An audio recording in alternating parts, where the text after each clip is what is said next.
And all right, this is Jim Havron from the Albert Bohr Research Center, Middle Tennessee State University. And today we're having an oral history interview. This is October the 7th, 2013. And we are interviewing Miss Mary L. Beanie Secrest. And she goes by Beanie, so I will try to remember to address her as such during the interview. And we are in the home that would belong to her grandmother in Franklin, Tennessee. So let's start with just a few incidentals. Sure. So, and if you don't mind spelling your last name for anybody listening to this. Okay, it's Secrest. Okay. And you go by Beanie, and that's go by Beanie. Beanie. Exactly. Okay. In Murfreesboro, I go by Beanie. In Murfreesboro, you In go Franklin, by Beanie. I go by Baby Sister. In Franklin, you go by Baby Sister. So, and this is we're in the neighborhood that you grew up in, yes. and so we're on real home turf for you yes. right now. So, and so we'll start with a little bit with that. And can you give me the day you were born? I was born on October the 7th. Don't know what day of the week it was. Mm-hmm. In 1951. Okay. All right. So this is your birthday. This is my birthday. This is your birthday, and so we're definitely having a good day to memorize all this. And you were born here in Franklin. Yes, I was. Okay. Can you tell me about your parents? Well, my mother was Georgia May Wilson, my father Thomas Edward Secrest. And they were married, and they lived here in Franklin on Natchez Street, which is one block over. One block over. Mm-hmm. Yes. And this is my grandmother's home. However, we ended up staying here at my grandmother's home. And it's my mom, my father. My father died when I was 10, and I have a stepfather. I had a stepfather, and he died 7 years ago. His name was Sam Ball, that owned a service station here on Columbia Avenue back in the day when it wasn't known for black people to even have a business. He was very good friends with Mr. Ryland Alley that treated him like a son, and it's almost like willed the place right on over to him. I don't know the paperwork behind it. However, Sam had worked for Mr. Alley for years, and when Mr. Alley died, Sam continued the business. My mother and grandmother worked for Williamson County School Systems, which my grandmother ran the kitchen, the cafeteria. My mother worked with her. However, at nighttime, my mother would go work at the Franklin Chicken House, where they slaughtered chickens for preparation for someone's dinner table. Mm-hmm. So that's been it basically with the parent side of it, because I always have to throw my grandmother in there. Oh yeah. Because she's the one that had a hand on all of us.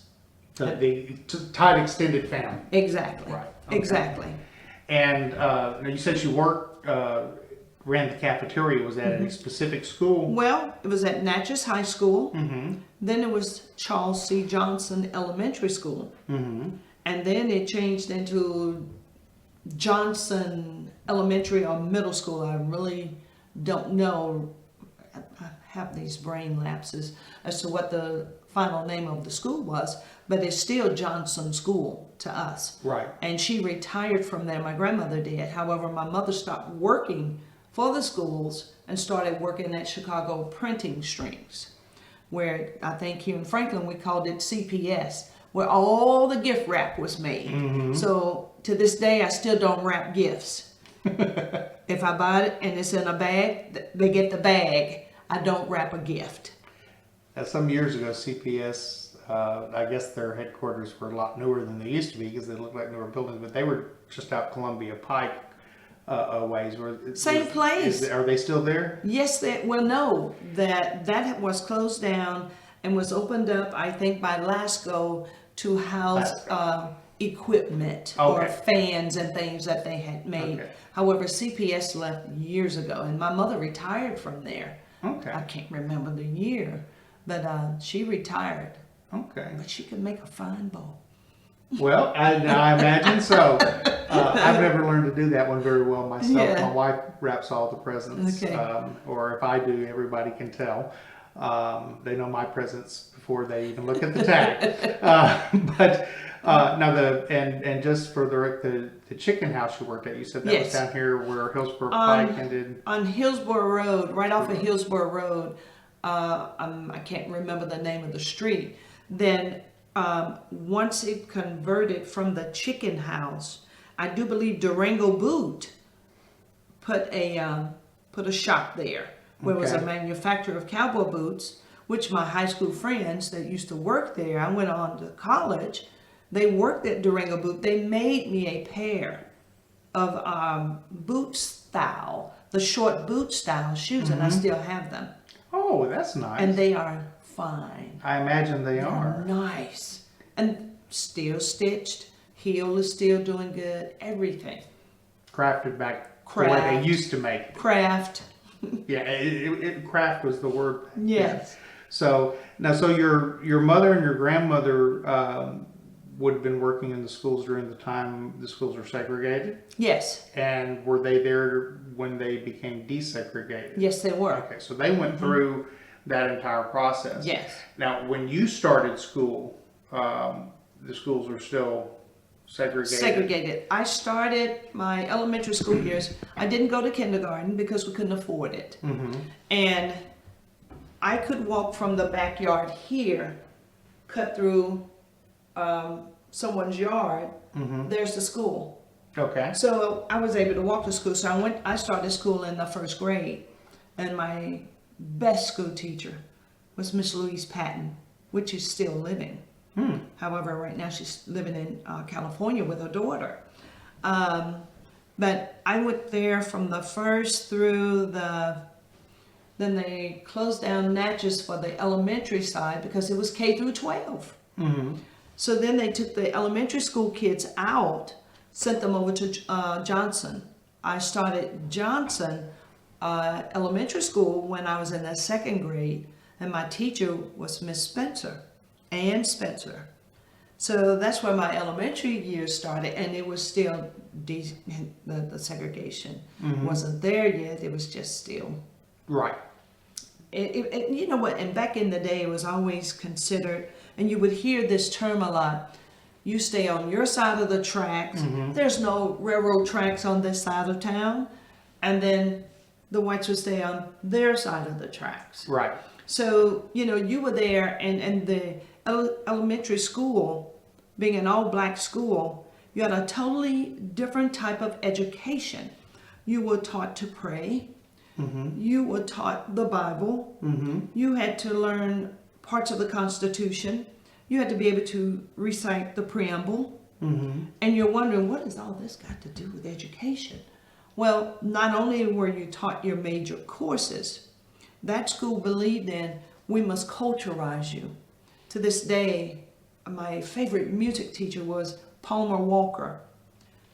We went to symphonies, or we took trips where you had to go down to the symphony, blindfold, and people would play different instruments. You had to learn your instruments. So music appreciation at MTSU was an A. I understood it, and I had these things starting from the third grade on to the 8th grade.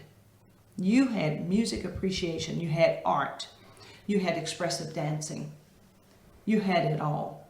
And one of our plays, we had to sing the Negro spiritual hymn.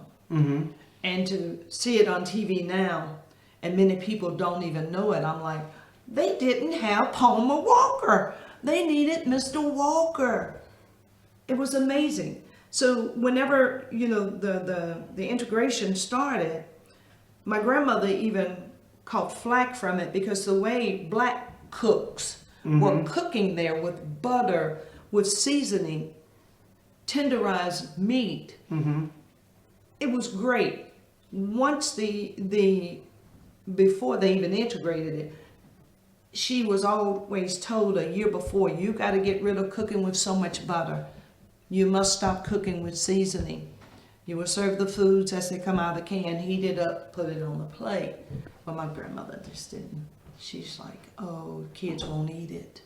They won't eat it, and you got to feed the children. I know she slipped and still put butter and stuff. You know it. Well, Yeah. why was it because she was using too much? Was it because she wasn't doing things the way everyone else did it? Was it because they thought, particularly with integration, that the white children, what, do you know why? Well, you know the white children were going to eat that food because there was someone black cooking it because they could cook. Yes. No, I think what it was, the Board of Education was trying to go according to the guidelines. Now school systems were getting guidelines. Okay. Only give 3 ounces of this, 1 ounce of that. My plate was fixed special, especially on beef stew days. And they would have beef stew, and the beef stew with all the gravy and the carrots and the peas in it, and cream potatoes, egg bread, and applesauce. I don't care for thick stew. I just want the meat and the gravy. Okay. I did it that way here at the house. I don't want that. I don't like it. But you had to eat it. I'm going to get sick. You just have to get sick. So then they start finding out I was a little bit stubborn with my food because I could be with Mama. We call my grandmother Mama. My mom would call Ma dear. Mama would take out the carrots, the big potatoes, still don't care for it to this day. My plate, she would tell a lady, baby sister's plate is in the oven. And my plate looked a little bit different than the kids. But no one said anything. They just said, why don't you like potatoes? And I do like potatoes, they're too big. Why don't you eat the carrots? I do like carrots, I don't want them in all that stuff. My food to this day has to be separated. I don't like it.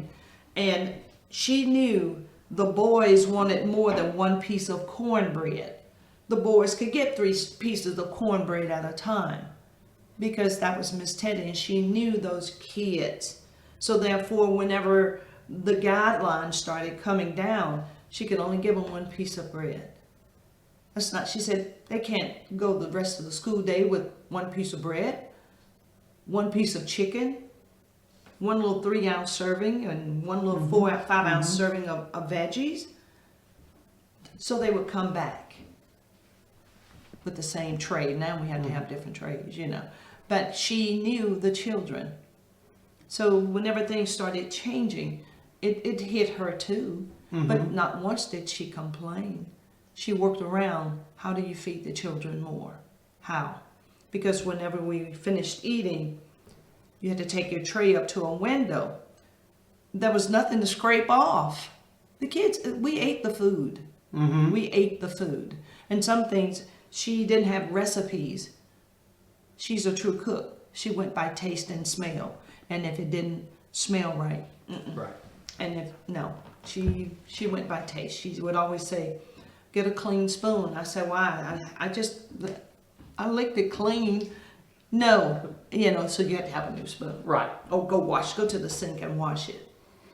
It's that style cooking you find here in the South. Yes.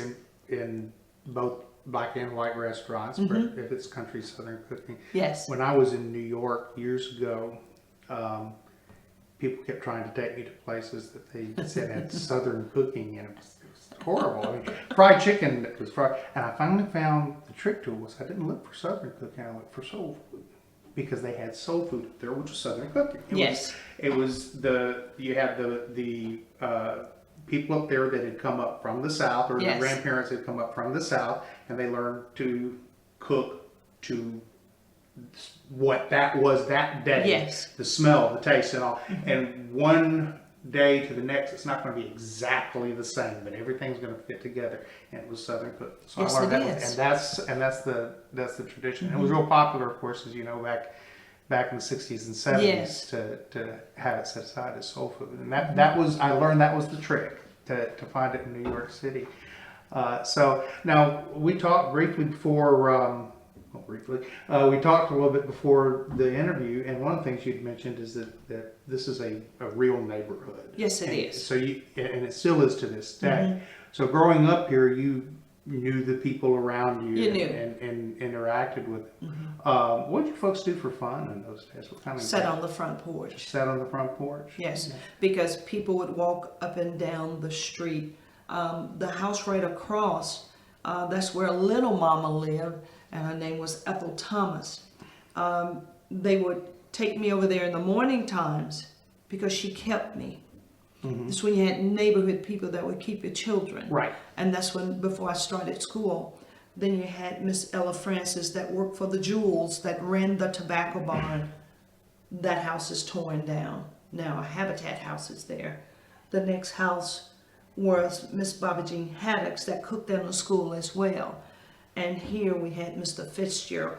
And you know, all up and down the street, I can still tell you who lived where, and the houses are still here.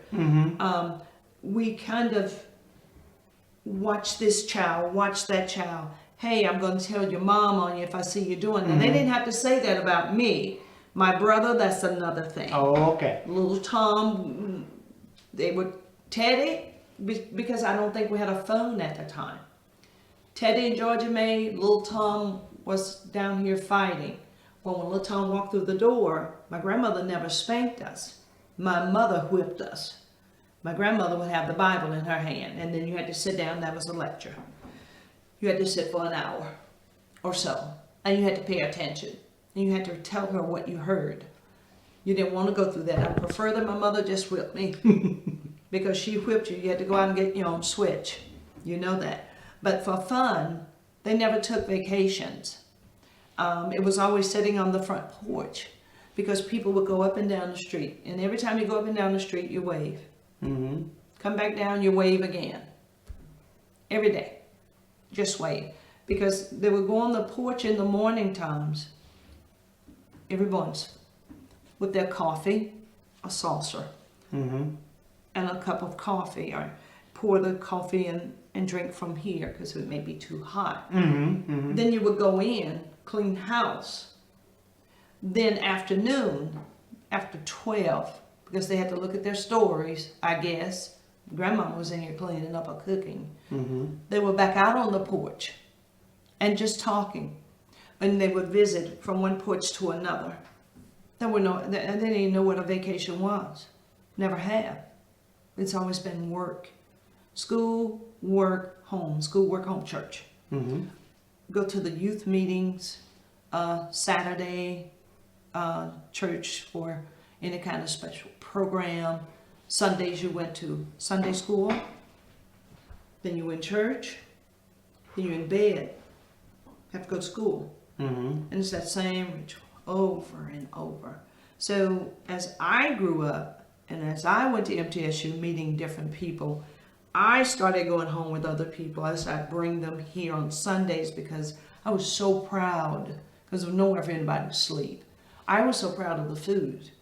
And there would be a dinner table in here. As you fix your plate, you go out back.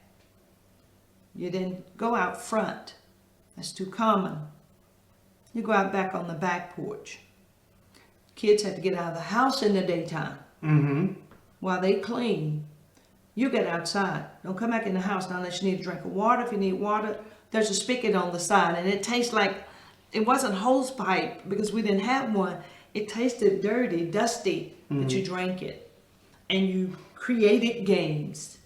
I made mud pies that were good.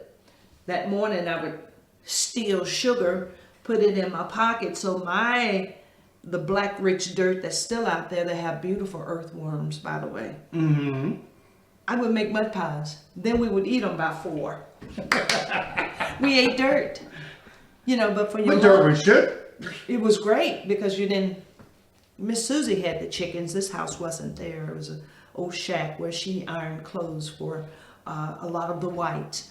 And if you were over there playing, which you didn't, I was the only one that could go over there because she kept me in the daytime too. When little mama couldn't keep me, then I would go over. They would put me over the fence. It wasn't a chain fence. It was more like a wooden fence. Right. And they reached me over, and Uncle Joe and Miss Susie would get me. And I smelled like black coal because she kept the door open. They had no lights, no running water, but the clothes that she would clean, sparkling white. And then the people would come that evening and pick up their clothes where she starched and ironed. Beautiful. And she just looked smutty because that was her clothing. She wore the same dress every day for a week. Then she'd wash it. I'd love to see that wash water. But no one knew what fun was. No one. And my father drank, and this is fun to put in history, because I'm doing just fine. He drank, that was his fun. On the weekends, they would go to like a juke joint for music and drinks. I was here at the house with grandma, or at the house with my aunt. You know, because if I worked all day cleaning the house, I was kind of tired. We were waiting for Saturday wrestling. The wrestling, Kojo Yamamoto. Oh, yeah. And a bag of Fritos, or you got to walk downtown to Ben Franklin and get 10 cents worth of warm nuts, Spanish nuts. So see, that was your fun. That was it. And I remember Ben Franklin's accent. Yes. That's back when penny candy was a real penny candy. It was penny candy. You could go get through and pick. Some of them were 2 for a penny. 2 for a penny, or even the cookies were 5 for 3 pennies. You know, it was the real stuff. But like I said, MTSU, meeting other people. I'm a traveler. Okay. Every month I'm doing something. My larger trips now is Hawaii for 10 days in December, close out the year properly. Mid-year, Jamaica, where I stay in a villa where people cook clean for you. So I learned hard work. I understood perseverance, make money, no bills, and travel, vacation. It's awesome. And they called me before they died, long before they died. They go, well, where is Santa Claus's reindeer now? You never know where she's going to show up. But this, and for people listening to this is obviously was at that point in time would have been a low income area. We were very. Any predominantly black neighborhood in this, and any black neighborhood would be black. I mean, there wasn't predominantly black. It was black and white. It's perfectly segregated here. We're living in a county that is currently, I think, the richest county in the state. But if Williamson County? If it's not, it's one of them because of, well, you've got all these country music folks that have moved down. It's in northern Williamson County, but so you've come from this background, but it was a background of hard work and doing what needed to be done, and going on. This was at the time of transition for segregation and all that. So you would have been. You said your father passed away when you were 10. So that. Well, at that time, my mother had already remarried. My father was absent in our life when I was 2 or 3. Okay. So you really didn't have him in the picture at all during that. Okay. My real father is Sam Ball. Okay. So your quote stepdad is your stepfather. Dad. So that's fine. So I just wanted to get back to one piece from that. You said that he practically inherited the business. The man that he inherited this from, was he black or white? He was white. So that's how he became a businessman in an environment that normally would have been much more difficult for him to become. He wouldn't have been able to afford it. He wouldn't have. And where was this? It was on Columbia Avenue here in Franklin. Before you get to the square, right now it's a shop that sell automobiles with these large tires. I've seen the shop. Right down there, next to the muffler shop now. Yeah. That was it. It was Amaco. It's Sam's service station or Allie's service station, which is a very prominent family here. The young lady, Sally Alley, was one of my classmates at Franklin High School. Very nice young lady.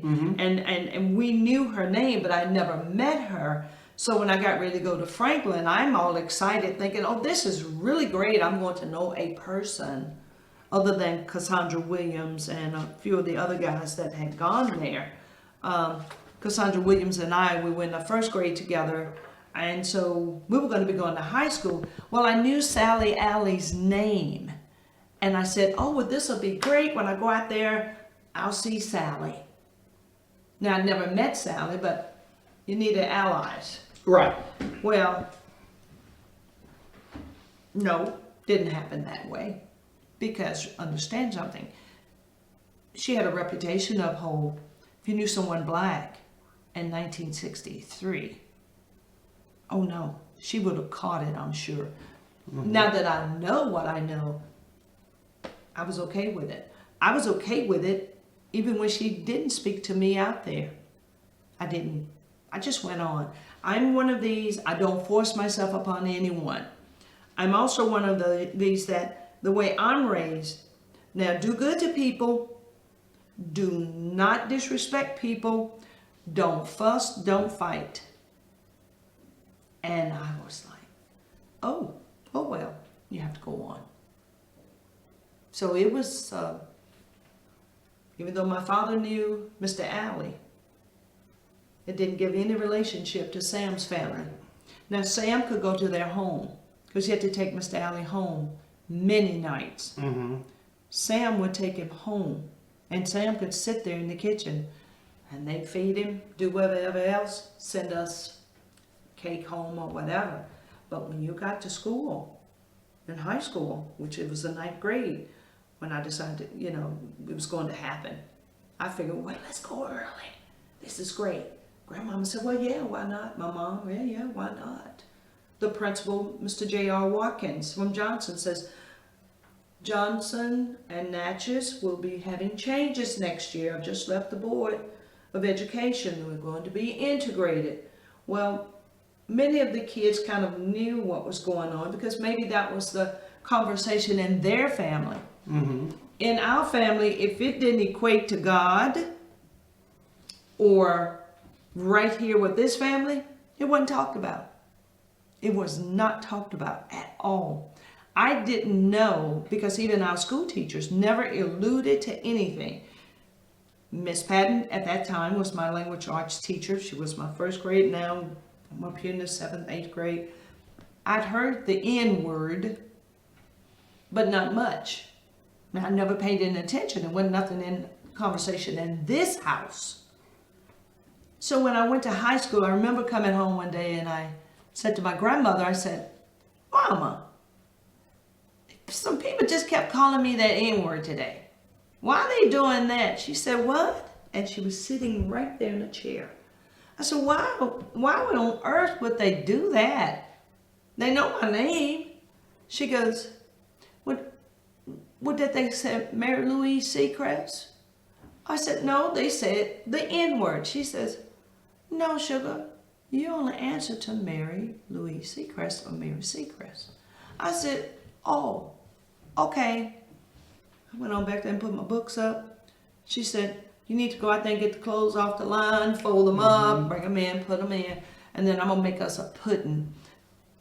And as I started growing up and when I graduated from MTSU, I said, I know now why you're baking those puddings for me. It was to get my mind off of why. And when you start going, because you didn't question much, why? And if I got confused, I'd ask her. Mm-hmm. I don't understand why they, oh well. She said, hey, you want some chocolate sauce with that pudding? Yeah, can I help? It was gone. It dissipated, just like thin air. Never thought about it again till the next day. If someone did it again, I just kept walking. I've always known to keep tunnel vision. Mm-hmm. I know what peripheral is, but I just go straight ahead. If someone didn't need You know the stuff's on the side, but you keep your focus in the front. you keep your focus. Okay. We don't have time for that. Yeah. So Franklin High School was your first year at an integrated Yes. school. So and you went there. So that was how integrated was it? How Well, we were the first 10. right?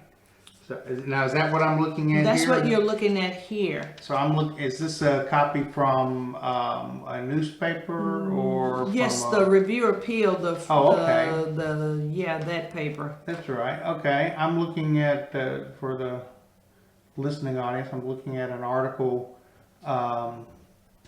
that's talking about the integration of Franklin High School, and it's got faces of the students. Now, Barbara Secrest, is that your? That's my sister. That's your sister, and Mary Secrest, bright smile, and so these are the first Black students to attend Franklin High School.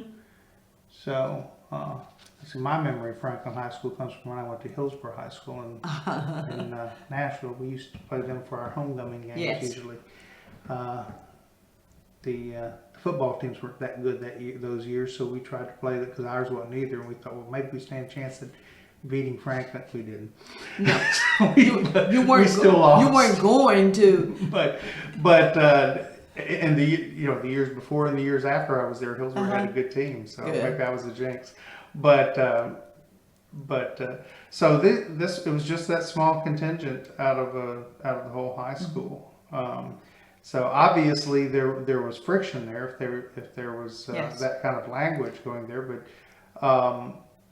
did it smooth over? Did you seem to fit in, or did you? Well, I fit in anywhere. I don't have a problem. If you have a problem with me, that's you. You need to go deal with your own issues. But this was in 63 to 64. Or was it 63 to 64? 65, the school integrated. That was in 65. We decided to go early, a year earlier.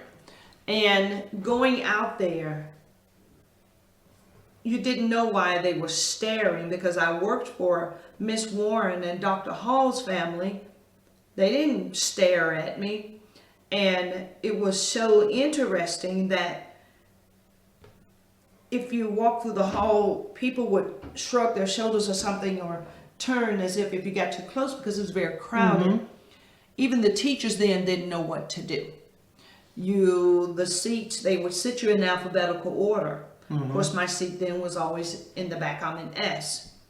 And Cassandra and I were in the same homeroom, I do believe. And whenever they passed the paper around, you had to sign by your name. Right. The white kids that were passing the papers to you would almost, and the paper would hit the floor. You just bend over, pick it up. Just barely drop it. And then the one behind you, they wouldn't take it out of your hand, but you laid it on the desk. They would hold it somewhere where your hand was not, to sign their name. Yeah, you didn't know. It's like, oh well, you got. It wasn't even just fear of touching you; it was fear of touching anything you had touched. Anything that you had touched. So you were like untouchable. Exactly. And it got very, very rough out there. In physical education, you had to take it. You would go over on one side. Well, the other 20 kids that were in PE, because I was in there one time by myself, as being the only black. By myself. I was on one side trying to get into my locker, but the rest of them wouldn't even come on that side. They would just change clothes and put their clothes in the locker with their friends. Well, that's them. Well, if you're playing kickball or whatever, they didn't want to be near you, but they would separate the teams. Well, I was going to win a goal. And if we're playing kickball, I'm getting ready to take some out. I'm going to take some people out because I had to win. That's my thinking. I wasn't thinking of kicking it to hit them to hurt anybody. But one time I got hit upside the head, and it was aimed at my head. And I'm like, I wonder why I did that. I'm just being silly. Me being silly, not him. And it was, you could have killed that Ian out loud.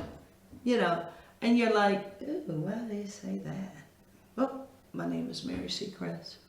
Doesn't matter what you think of me, my name is Mary. So it was very tense. So my sister decided, I'm not staying out here. I'm leaving. Well, that's a big sister, and here I go, oh, okay, I guess I'll leave too. Where we going? She went, we came back to Natchez. But we had to talk to our mom about it and grandmother, because it got very bad. If you're standing up on a bus, plenty of seats, but it would be one white. You got ready to sit down, they tell you, you better not sit down right here. You couldn't. So you were standing up. Well, at the time, they didn't have the rails on the bus. We didn't have book bags back then. Your books were in your arm. So you were trying, I was a little short, to hold on, or you open your legs up to where, brace yourself. I knew that much about sports, that if you bend your legs a little bit, then there's a lot you can do, and the way you would place your feet to balance yourself. And then you had to get a center equilibrium. When the bus is moving this way, you need to know which way to lean your body. So you didn't touch the seat, because they would stab you with a knitting needle or pencil. It doesn't matter. Still got a piece. Keep it in there too. It was awful. So we told our mom, especially Bobby. Bobby was very, Barbara, very expressive. I don't want to go back there. They're mean. I don't know what she was going through. I didn't even ask if it's something she wasn't going to talk to me about. I didn't ask. Only way in life to not find problems, don't go look for them. Don't get so inquisitive with certain things with people. Don't do it. Stick to your business. All right? So my mom allowed us to transfer in January. So we went to Natchez High School, where then I started feeling, oh Lord, there's too many black people in here. I felt squares in, and then my friend down the street, my friend that lived up at some more apartments with the projects up at Straw Street, and some of our other friends that lived out the highway, we all knew each other from Johnson. They were there. So then I started getting into my niche and my groove, and we could play basketball up there. Now, we didn't try to play out at Franklin, didn't know anything about it, but my sister and I were top basketball players at Johnson Elementary School. I was a very fast, this is when we were playing half court. I was one defensive young lady, and she was an offensive left-hand shooter. Awesome. I was the defensive player. So when we went to Natchez, she was able to start playing ball, and from half court anywhere, she would just sink it. I was a defensive player, which I was more of a sub, because the Coach Reynolds, Bill Reynolds, already had his squad. So I was sitting down there dealing with my friends playing. When he called my name, of course, I was able to go in. But being at Natchez, that was where my first boyfriend, Larry Jordan, and you started socializing. But don't come home within the socialization talking about boys. You're there to go to school. And you're going to church. And you're coming back to the house to clean. That was it. All right. So then, once we were there, she started dating the star basketball player, John Hunter. They're still married. This day and time in Franklin. Is your sister Barbara? And that's Barbara. And his name was John Hunter. They had 2 boys, and Jeff and Keith Hunter. They went to MTSU too, by the way.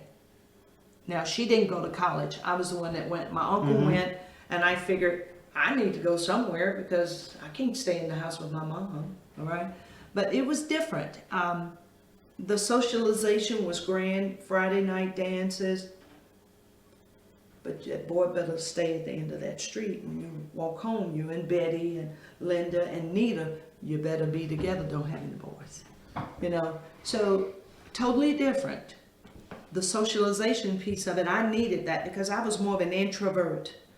I didn't hold my head up much over at Johnson. I was very kind of quiet. Just quiet. Till I started playing basketball. We had tap.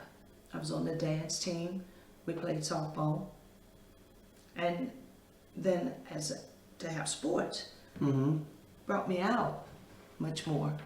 So to come back up in Natchez, leaving Franklin, I noticed I started breathing.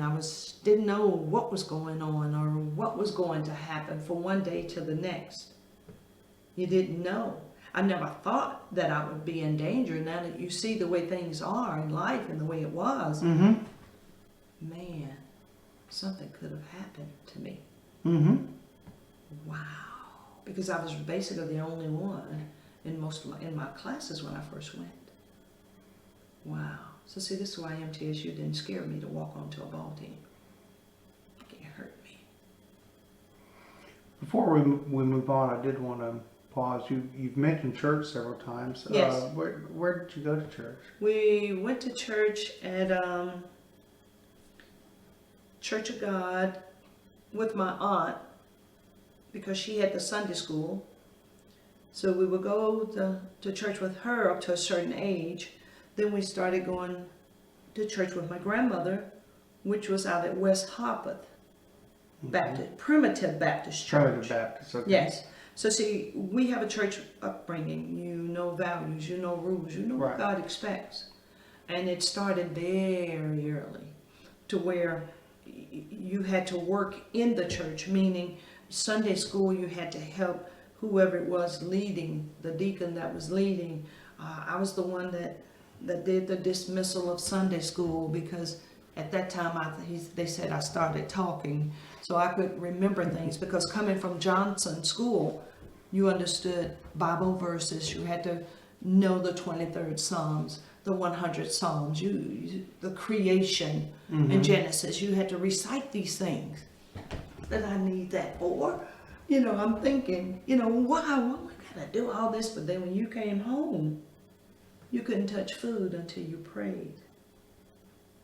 And it had to be a decent prayer. And everybody had to give a scripture. So it was myself, my sister, a brother, an uncle, and another uncle. Because my mother and grandmother never sat at the table with us. Children had to eat first. Then they would eat. That's awesome. That's awesome. But That's you had that tradition. Yeah, it still follows you. It still follows me. The compassion in my heart, it still follows me. But you had mentioned it multiple times, so it's obvious that your faith life growing up was a big part. So I wanted to bring that in there. I also wanted to catch. You said that when you were at Johnson, you were on the dance team. Did you say tap was? Yes, we did tap, and we were called the Peripherals. We performed halftime at basketball games. So if I was playing basketball now going to an all black school where you had girls and boys that were playing, and that's the only school that you have, because the high school had their games too. However, this is over here, the elementary. The neighborhoods had people to come in because there was popcorn, hot dog. They would deep fry hot dogs. You hadn't had a real hot dog till you deep fry it. And they even had Chitterling Night. My grandmother and mother were the ones that cooked the chitterlings and cornbread. So you danced at halftime. So if you were playing ball, you had to go put on your pepper red outfit, your tap shoes. You had to go out there and perform your dance. Then you had to go back and change, come back, get ready for the ball game. Then you performed at the boys' halftime too. Entertainment. It was a busy night. Well, it's called keep your kids busy. Yeah. Keep them involved. And even though we were very poor, my mother made stuff for me. We didn't buy. Back then, you didn't buy things. Your parents made just your items. If she didn't, someone else sewing clothes. That's just the way it was. Okay. Interesting. It is interesting. Yes. And it's so different from what you've got now. Yes. And I was in an age where that was transitioning, because I remember my mother beginning to use instant things with her cooking. Ew. She started working part-time when I was young. She worked for my dad as a secretary when he was a public defender. And so she'd occasionally start using instant stuff because of time and all that. And her mother was just, how could you do that to us children? Yes. But see, it was a generational shift, and it was happening about that time. So and I know kids that have never had homemade mashed potatoes. What? Yes, No. I know. Now, my grandmother, we got her a microwave when she was 72. And that microwave is still in there. She melted butter in it. At my home now, you won't find microwave. I don't do that. I am a home cooked person. If you need food heated up, run it in the oven in aluminum foil. Don't let yourself get that hungry to where you want to eat it cold. Give it time to heat. I don't do microwave ovens. The popcorn is on the stove top. I'm still that way. And we only got her that because her vision started going bad. So then we would have food where fix her something, then she could just put it in the microwave, turn the dial just a little, and she learned, she could see. My grandmother was blind in one eye and part vision in another. She didn't have all of the peripherals. Tunnel vision. Yes, yeah. And you couldn't tell because when she was born, this eye was strictly gray, grayed over eye. This one looked like a real eye. It looked like our natural eye. But she said when she was born, they didn't clean her eyes off, and so therefore it damaged her vision. So she's never been able to see out of that eye, but it doesn't hurt her cooking. Okay. That cooking. But she grew up that way. Yes, she grew up that way. Yes. So you ended up graduating from Natchez? No. In 1965, we had to go back. Back to Franklin. Yes, they closed Franklin High up as a traditional high school. They made it Franklin High School Annex, where they would come and take shop or things where they were teaching your skills, which that wouldn't follow me in my forte. That meant I never went back because the things that they were offering there via Franklin High, I didn't need to know how to fix a car. I didn't need to know how to use something to melt iron. I didn't need all of that hard Basically stuff. vocational type stuff. I didn't need that. I didn't know what I needed, but I knew that wasn't it. So I went to Franklin. So that first year I was back out to Franklin as a sophomore. Because I played basketball here, all the talent that was at Natchez, the girls didn't play. They didn't feel safe. They were angry, didn't want to play. Well, I wanted to play. I had a skill. I wanted to play. That was in our family. We were athletes. As good as my sister was, she didn't want to play. She just says, I'm not playing for them. I'm like, you're just hurting yourself. I played. It was myself, Ernestine Fly, and Marianne McCord. And it was about 25 whites, 3 blacks. Well, we're thinking, hey, we're bringing you from winning team here. Surely we're going to be welcomed with open arms. And Shirley Kretzinger was the coach. She allowed us to get out there and warm up. All the white girls at one end of the court, we were down here at the other end. But when she brought you all into the middle, these are the drills. You ran your drills. When it was time to pass the ball, it was difficult for them. They didn't want to catch it, but they also wanted to play ball because you had these brown hands on it. So they would do it, all right? Besides, being a black athlete, we were much quicker. Don't know why. We were much quicker, a little bit had more agility with the ball. We had been taught certain skills, in which we call it street ball. Because my brother and them used to play basketball here in the backyard, nail the rim up here on one of the trees that's still out here. And that's how we played basketball here when the boys weren't out there. Well, we were bringing more skills in there that could really help. And no one wanted to touch us. So Miss Crut watched us for a couple of weeks. She pulled everybody in the middle.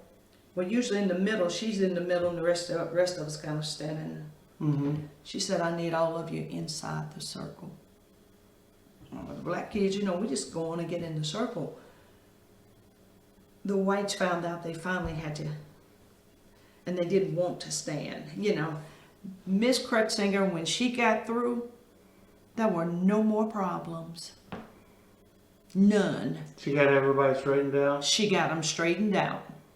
Because I'm like, well, if they don't want to touch But during the ball game, they wanted you because you could steal the ball. You're stealing the ball, blocking shots, everything, and then able to get that ball over to Ernestine Fly. There was a tall, skinny girl, and Brenda Rainey. Brenda Rainey never felt that way. She was just always one of the girls. Brenda was white, and I would steal the ball. Slick, that's what we call Brenda Rainey, was already running to the goal because she already knew, whoom, the ball was gone. Layup. People couldn't keep up with us. College Grove, Bethesda, none of them. They couldn't keep up with us. We were awesome. But some of the girls still harbored, you're black. I'm a person. That's when Genesis came out. God created. That's when you could use and lean on, if you go to church, you need to go talk to your pastor. Don't hate me because I have a skill. It didn't stop me. So I played my sophomore and junior year, but I ended up working my senior year. I didn't play, but I kept up with them. And so I graduated from Franklin. It started getting better.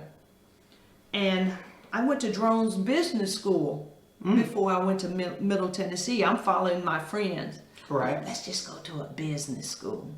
And I'm thinking, business? What? Sit behind a desk? Oh, well, okay. I went there for business school. We had to catch the Greyhound every day. So finally, after about 12 weeks, 16-week course, and they could find you a job.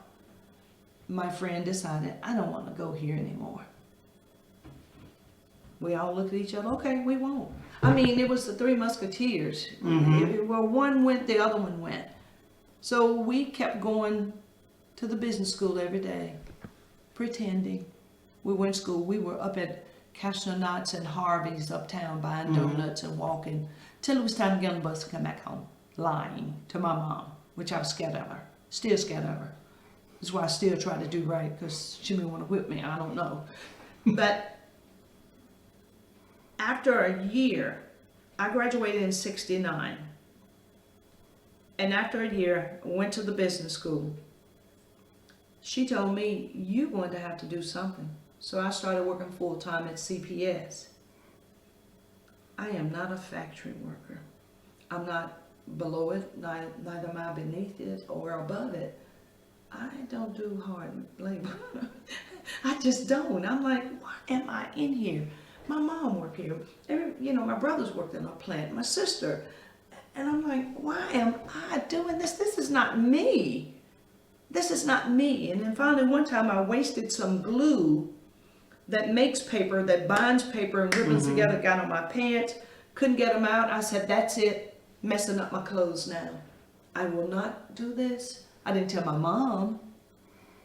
What I done, I said, I got to go somewhere. I have to do something. So I had a friend that was going to MTSU. That's a good place to stop right now before we hit MTSU. You want to pause? Okay, let's pause for just a second. Okay. And we took a short pause. So I think where we had been talking was your being in school, and I did want to mention you said you do attend your high school. I go to my high school reunions. So. I graduated in 1969. Okay. And some of the ladies that I played basketball with, we're still family. And I go there to see them, and we'll start talking maybe a month before. Hey, are you coming? You coming? You coming? And I go to my reunions. I participate, and I love it. Great. I love it. All right. And so now, when you graduated from high school, yes, and then what was your next step? My next step was to go away and party and play. Aha. And I didn't know my mother had another plan. I didn't know that the plan was, no, you do better. College was never mentioned. You either do better or you're going to work. My plan was to party. I had no car, no job, but all my friends, we were going to party. We were sick of school. I think, I'm not for sure. And let me back up. Right before I graduated, I was running with some people at Franklin High before we graduated. there's a teacher there, Miss Jordan. I don't know Miss Jordan's first name, but she was the business teacher. And the girls were out back smoking. And if they had a permit back in the day, you could go out back and smoke. So I decided this day, I'm going with them. They're going around there to smoke. I wasn't going to smoke. I can't stand the smell. So I was out there talking with them. All of a sudden, you heard, "Mary Louise Secrest." I felt a chill from the top of my head to the bottom of my feet. And I turned around because I knew that was the business office, the classroom. Miss Jordan took her glasses off and said, "You get in here right now." And I went, "Ma'am, you get in here right now." Put her glasses on, slammed that window down. I said, "Y'all, I see you." They said, "You ain't got to go nowhere with her. You can let that white lady tell you what to do." I said, "I live with my mama, and I'm not about to have a note go home to my mama. Y'all crazy. Y'all know Miss Georgia May." So I went in there. She says, "Is that what you want to be the rest of your life?" I said, "No, ma'am, I was just standing out there." "Is that what you want to be for the rest of your life? Stand around a corner smoking cigarettes and God knows whatever else?" I went, "No, ma'am, no, ma'am. When you get in here, you're to work during your break in this room with your business ledger, writing your checks, blah, blah. You're typing." "Yes, ma'am. Yes, ma'am." Every day she said, "You best be in here. You let me catch you out there again." Wow, call your mother. That's all I needed. And you see, that was somebody that cared. They didn't have to, but because they'd see me smiling coming in the room, even though no one wanted to sit with you or whatever, you know, you come in and you're just that studious. Now, I'm a C student. You weren't encouraged to study. It was called, as long as they don't get into bad reports, you weren't asked, how was your day, dear? None of that. You came in, got out of your clothing, start your homework. If it was no housework to do, because the house was left tidy, you had to go on outside for a minute, get ready for dinner, lights out at 8 o'clock, but get your homework or get it some kind of way. She didn't care. So it took something like that to take me into college. It's because my first year after college, I went to Jerome's Business School. They advertise computer training, what is it when you're right? Cobalt, the comptometry, that thing with all those, I don't know what that stuff was for. I don't know what I could have done with it. I'm not a sit-down type of person. I had to express myself. So I went there for a year, not quite a year, dropped out because my friend said, "I'm sick of going. I don't like her." She didn't like her teacher. So all 4 of us quit, but we didn't tell our parents. We just kept catching the bus, getting that lunch money, catching the bus, and going to eat donuts at Castle-Knots and at Harvey's. And this is in Nashville? In Nashville, every day. So when the year was up, I finally told her I had dropped out of school and whatever. She says, "Well, you're going to have to do something." Again, I said, "What?" "Well, you're not going to live here for free. And you're going to have to do better." Didn't mention college because her brother and my Uncle Willie went to college. Took him a long time to get out. I guess, I don't know. All you ever hear is it took him a long time, longer than 4 years to get out. But he ended up, he was a teacher at a Hillsborough school out in Leapersford. He coached basketball. So I said, "I gotta work and pay her." And by the way, you had to be in at 10. I was interested in partying. I was a dancer. I love to dance. It's just music. And we would play music at home. I have an album collection that'll blow your mind. It's awesome. Now I'm down to digital. I have recorded most of my albums into iTunes because I have the apparatus. Right. My cassette tapes, I have the apparatus into iTunes. So her idea and mine, we weren't jamming. But to this day, I've always, "No, ma'am. Okay." I've never, That was my sister's job to do that. I watched her get in trouble. I knew what not to do. I watched my brother get in trouble. I knew what not to do.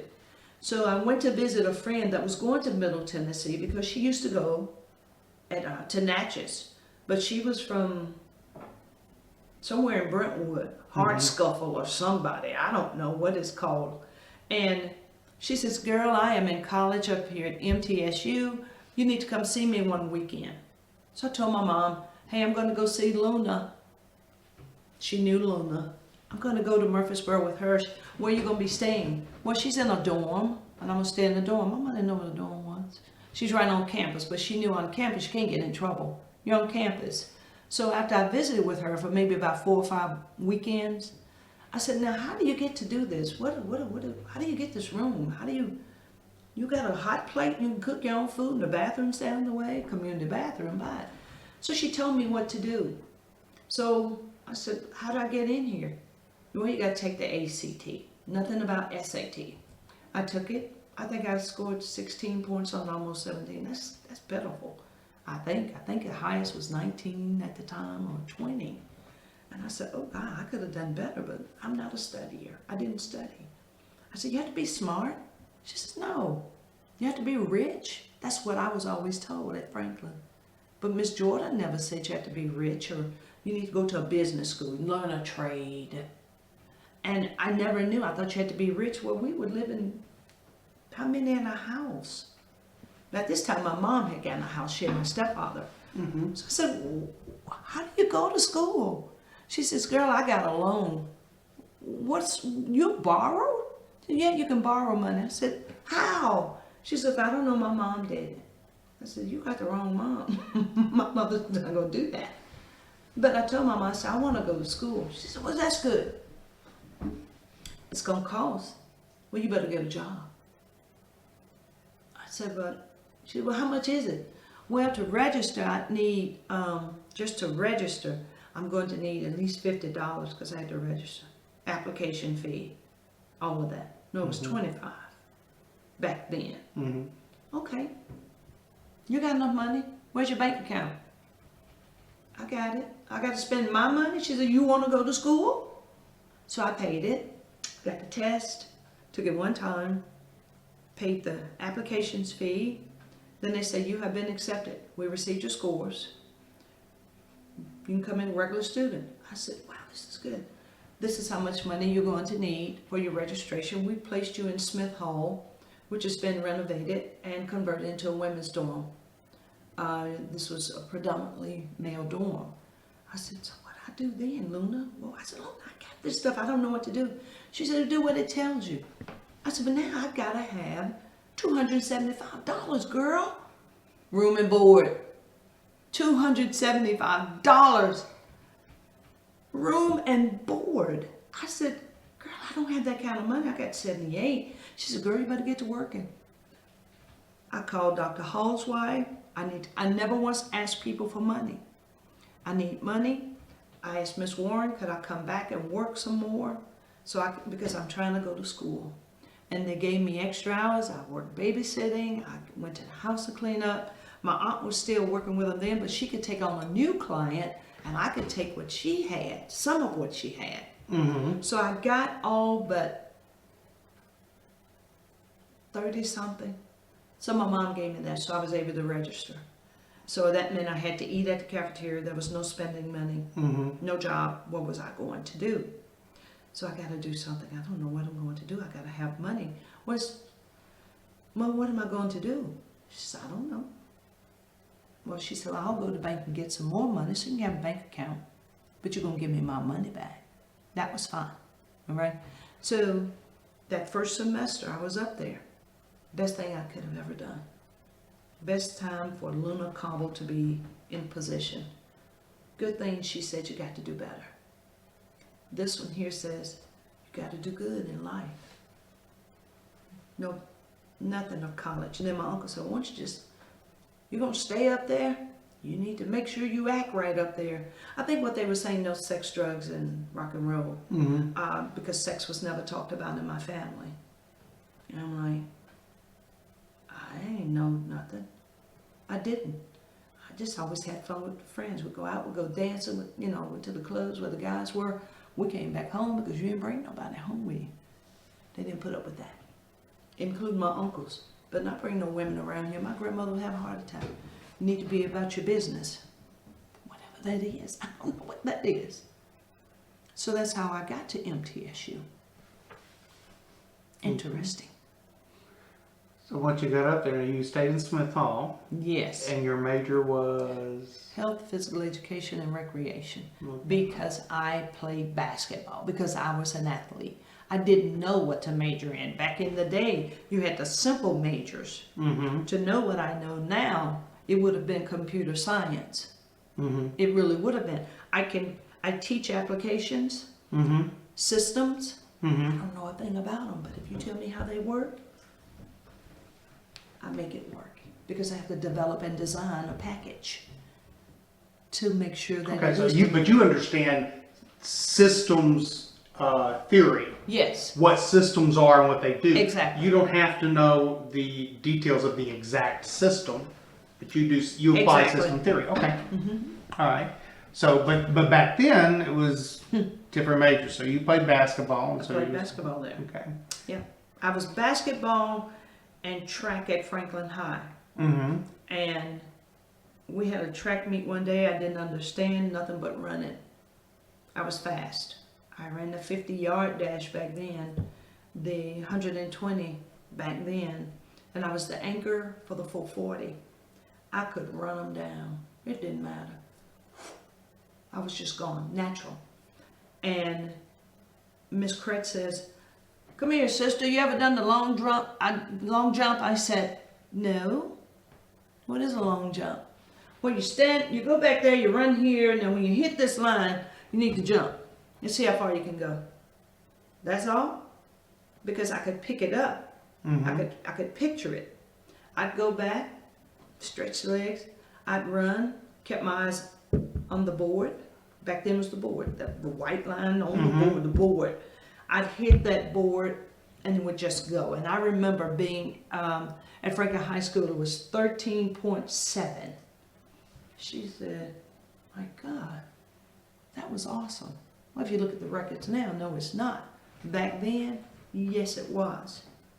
And I didn't understand. But if it was something dealing with sports, I could flourish. Now, my mother didn't shoot marbles, but my father, it's my understanding, played baseball. Mm. I don't know. We don't know. My brother was an athlete. He was a football player. He was the punter. He kicked barefoot. He was crazy. He was nutty. If it was cold out there, he didn't care. He could kick that ball better without a shoe. Mhm. And at the time, they let him. One shoe on, one shoe off. He'd run all the way down the field just to tackle who had his ball. His main goal was to take him out. You know, and my sister was a basketball player. And of course myself, our nephews played basketball.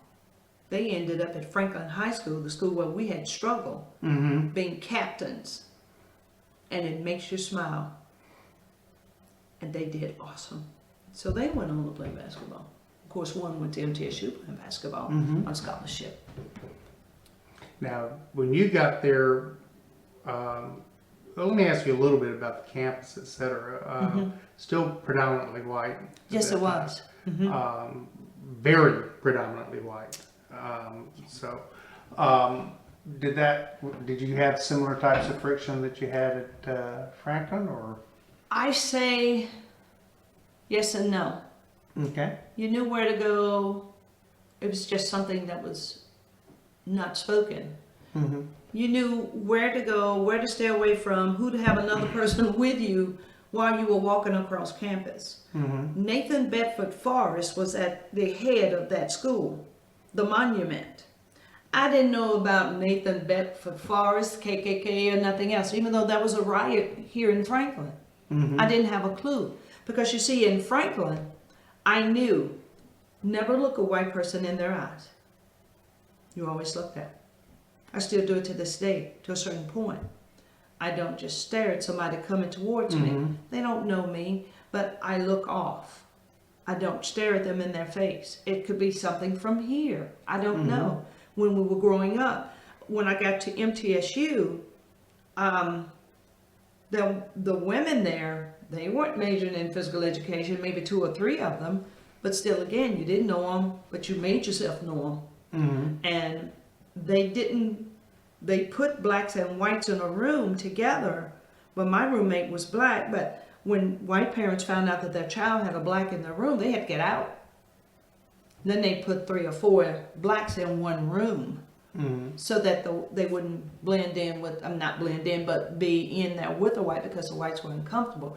The children weren't as uncomfortable as the parents, because the parents just didn't want, you don't do that. So when I got there, the campus, it was your basic college fall campus, because it was August of 1970. And a year later, when I left from high school and then going to Drone's Business School, clean cut, Smith Hall, boys' dorm. I didn't even know what the urinal was in the bathroom. They didn't take it out. I said, what kind of flower pot is that? I didn't have a clue. So people were friendly, but cautious. There was a young lady by the name of Debo Mulder from Marietta, Georgia. I was the first black person she had ever met. And she stayed in Smith Hall. She says, what is up with you people? And I went to school, my hair had been pressed. I didn't understand afros. In this house, you weren't about to wear an afro. There was none of that self-expression. You wore your hair pressed and tight curls with spoolies on it, to make you curly or whatever. And I said, what do you mean, you people? She says, what's up with all this brown and black stuff, I said, well, what's up with all this white and straight hair? I said, what are you all about? She said, I'm just saying, I've never been around anyone black, And I said, I've been around a lot of whites. You all are not the same. She said, well, all of y'all look the same to me. And I could have taken it personal, but I didn't. I said, she don't know. She don't have a clue. I'm Georgia May's daughter, for starters. My mother had a mouth. And I said, for starters, now, if you want to get to know someone, you need to have a better behavior than that. I said, because, girl, I will knock you out. I said, do you understand? She said, I'm just trying to get understanding. But that was just her way. And I said, okay, we're gonna be friends here in this dorm. You staying in this dorm? I said, yes. I said, where are your people? Go where your people are. Why are you here at my door? She said, no one's here. I said, so now you gotta run with me? I said, this is my first day here too, Go meet some other people. Let me meet my people. And I was rubbing my hand. I remember doing that. And she says, okay, I'll come back later. But she just wanted to be friendly. She just didn't know how. But you didn't have... The people I dealt with were athletes, black and white, and Africans that were there to run and play tennis. And I'd never met an African. And I didn't understand the way they were speaking, because I'm from a southern drawl, and I have to watch. I've always told my students, see every letter before it rolls off of your tongue. I want to hear everything. So, because I dealt with the physical education department, an athlete is somebody that takes on a challenge. Well, we could mold a little bit better than some of those other guys. They were in performing arts, they very snooty. If they were in chemistry, real nerdy. You just didn't deal with people that weren't similar to your own likes. Okay? So, yes and no. Certain classes, if I had to have chemistry in a lab, professors weren't good with having black kids up at MTSU in a chemistry lab. We could try to make a bomb. I didn't even know the chemistry chart. Mr. Nelson at Franklin High, I think he socially promoted me out of there. I couldn't get it. I could get the test, but when you gave me the whole thing and said fill it in, no. I didn't need that in my life. I wasn't going to be using any chemical equations. I didn't need it. But when I got to MTSU, you felt free. You felt, this is good. People are past this other stuff. They should be. I didn't run into any issues. My body, my projection of what I was projecting was not about Black Power. I didn't do that Black Power stuff till my junior year, sophomore year, you know. I didn't understand that. My fro came when I was a sophomore, I do believe. And I was just trying to be a part of college life. At college, you're cool.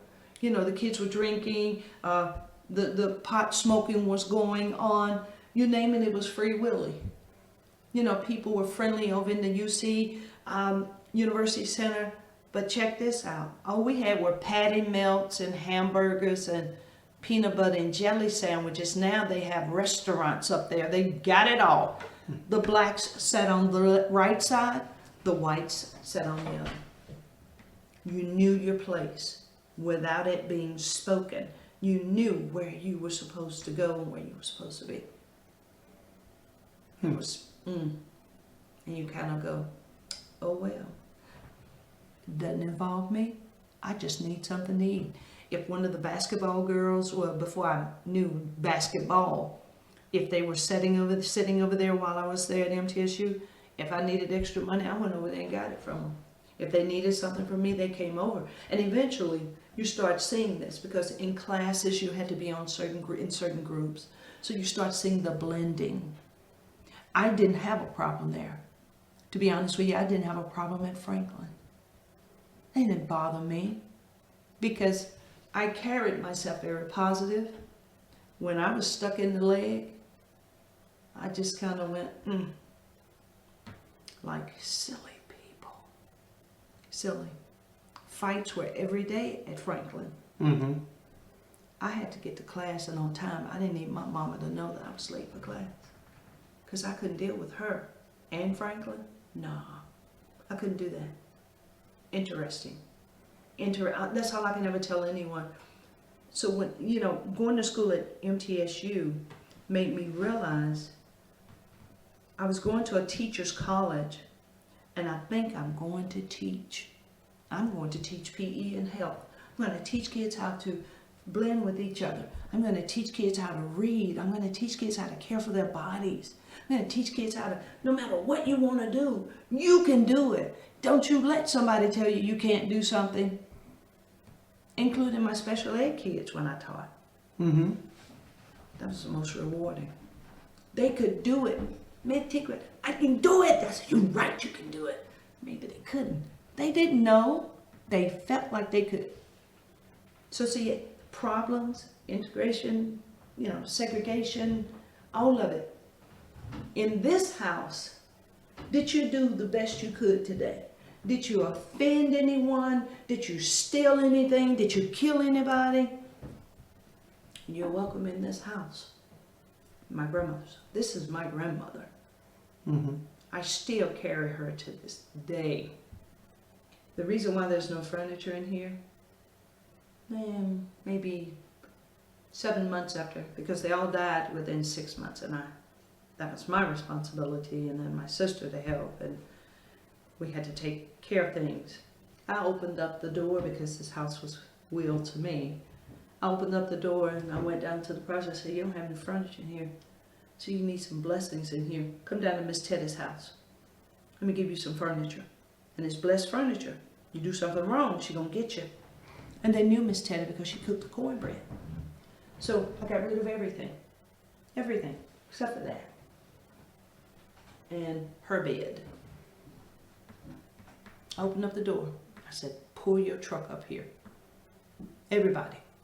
I wouldn't let them come to the front. They said, I've never been in Miss Teddy's house. I said, you're not coming now. Get the stuff. Let's go. And you do good to people, good will come to you. You don't have problems. I don't. It sounds like her grandmother continued to bless after she had already passed on for you. So, well, when you got to MTSU, so when you got into the dormitory life, what was a typical day for you when you first got up there? Whenever you first got there, of course you went to eat your breakfast. The cafeteria I could use was over there at the Tennessee room, the sub. Mm-hmm. So going to eat, walking to class, Again, no book bags back then. You carried your books. And knowing where your classes were, seeing your friends, speaking, it was a change for me. I had to have a Big Ben alarm clock to wake me up. Meanwhile, the night before, I'd been somewhere having a party with somebody somewhere because I wasn't at home anymore. I had curfew. We had to be in through the week by 10. On the weekends, they gave us the 12 midnight. You had to be in. There was no commingling of the opposite sex in your room. You could have guests in the lobby. Now, before I left from there, they could visit you on Sundays in your room with the door open. So that was fine. But that typical day was you go to class, you get up, you eat, you take your shower, you go eat. You're on time for class. There's no dragging of your feet. The professors would tell you, you will start off with 100. You will drop your grade by not coming. Now, your tests are important as well, but you are responsible for you. This is college. If you get your homework, fine. If you don't turn in, those are points off. Now, it's up to you. You don't have your mother here. You don't have your father. Get yourself an advisor. Find out which way you got to go. As a freshman, you don't need to decide anything. You don't need a discipline. Make sure you come to class. I went to every class. Some of them I didn't even know what they were talking about. Dr. Hooper, my history teacher, I didn't know what he was talking about. History, I could care less. I'm concerned with now. Back then, it's gone. I don't have time for that.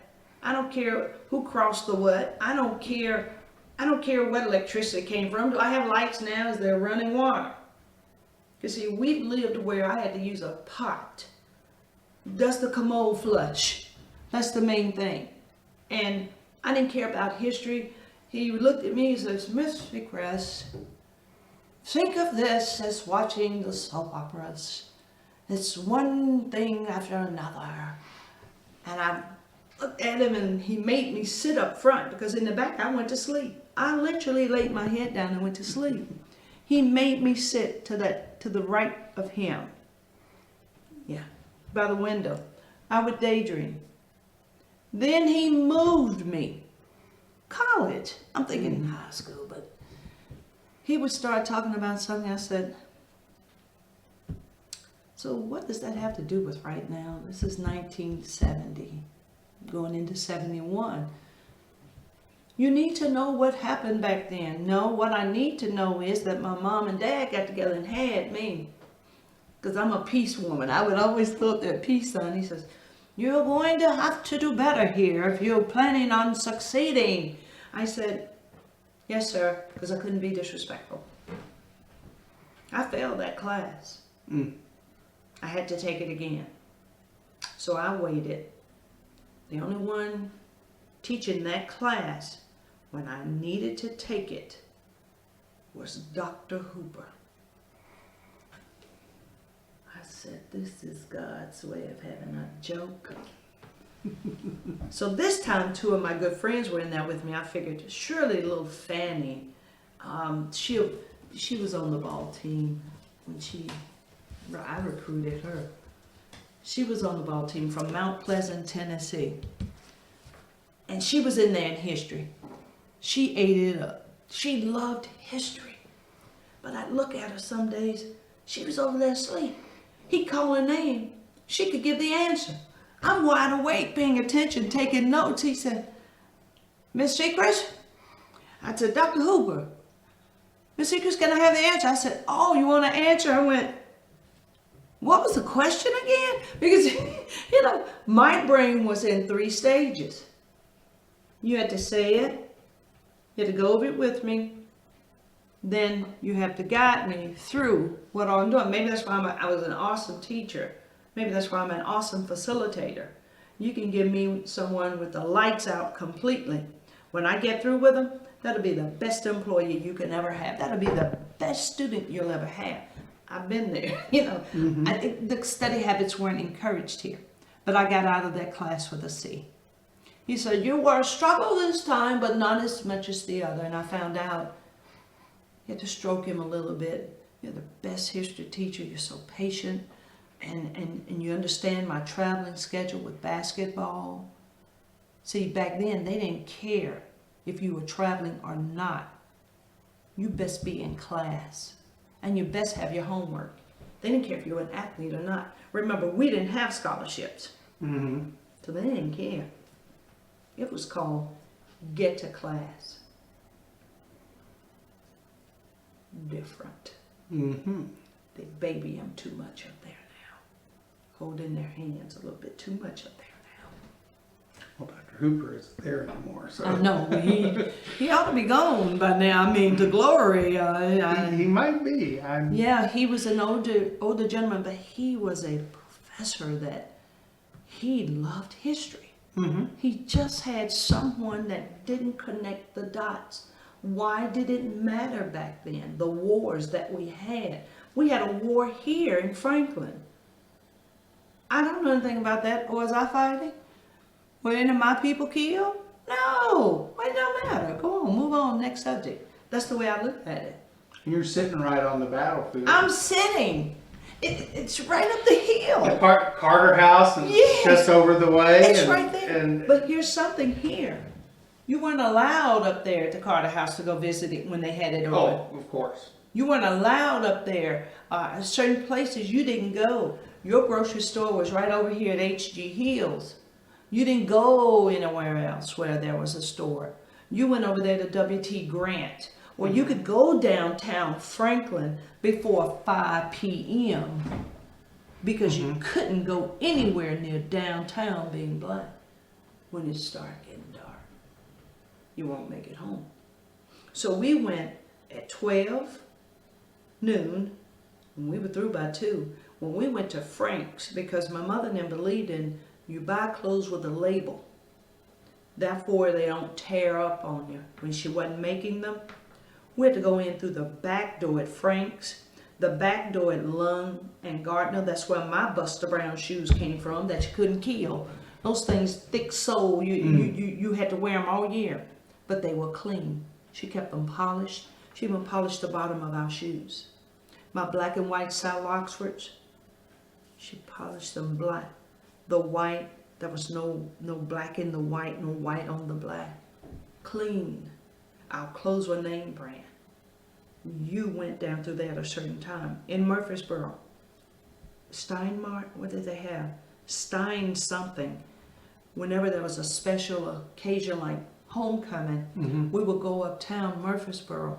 Well, we could go to City Cafe to eat because they had fine dinner rolls there. But you had to hurry up and eat and get on out now. That was near the square. In Murfreesboro, then we would go over here to the clothing shop. Buy a nice outfit. You may have to put it on layaway. But that's okay. You got it out when it was time for homecoming so you could look nice. You didn't want to see yourself.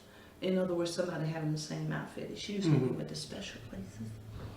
And it was just a place where you could start seeing the camaraderie between our races.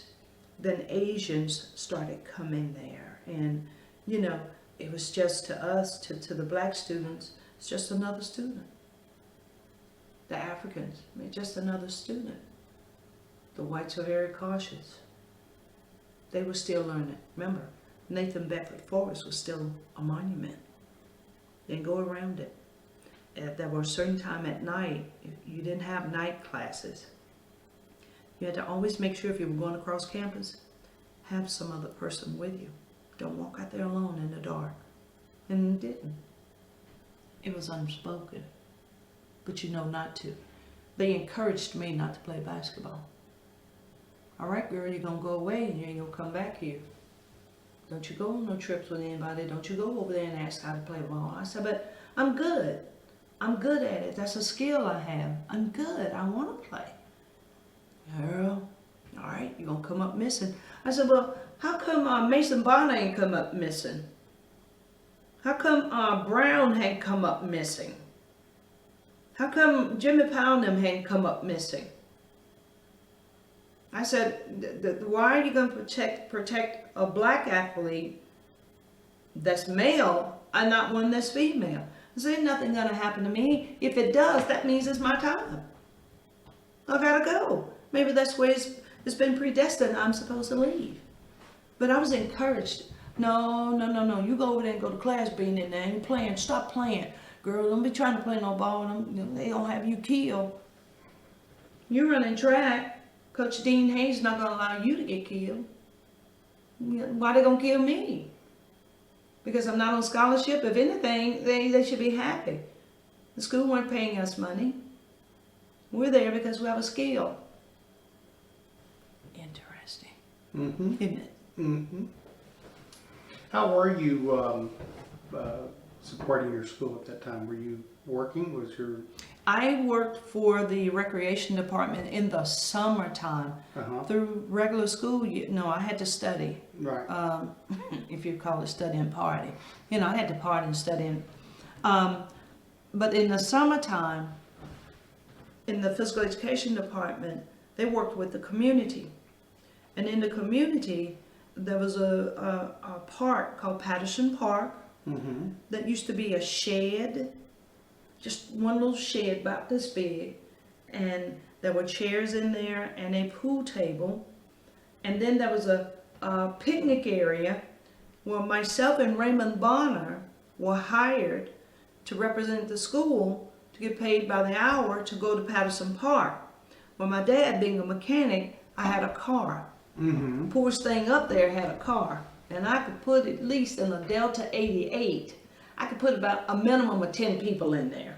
This is basketball guys too, now loves athletes. Then I had a little comment. Well, I could only get about 7 people in that one, and it was bench seats too. But Raymond Bonner and I will go over to Patterson Park, playing games. You had to start working at 8. Kids wake up, they'll come on down, walk down to the park, because they know Miss Beanie's gonna be there, and Buttons.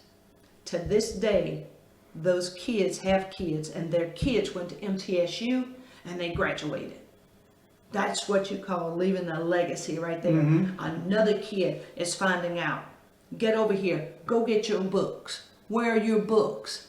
Get your books and come over here. They weren't disciplined. Mom may have been in the house drunk or high. They came over there. They had nothing to eat. We'd make sure that lunch was there. They would eat little box sandwiches or something. Or Raymond would run off and get something. We had activities for those kids till 4 o'clock in the afternoon. And then the next day, here we are sitting over there again. If it's raining, we're under the picnic pavilion. Else we go up in the little shed and play little games. And I still see a lot of those kids. They're grown-ups now. Mm-hmm. I see them at homecoming. They look for Beanie. And they look for Raymond Bonner. And he was Buttons? No, not Buttons. That's Ernest McKinney. Okay, I was going to say, who was Buttons? No. So, Ernest McKinney. Yeah, Okay. That's Ernest McKinney. Okay, so all right. Yeah, that's a good friend of mine. Very good friend of mine.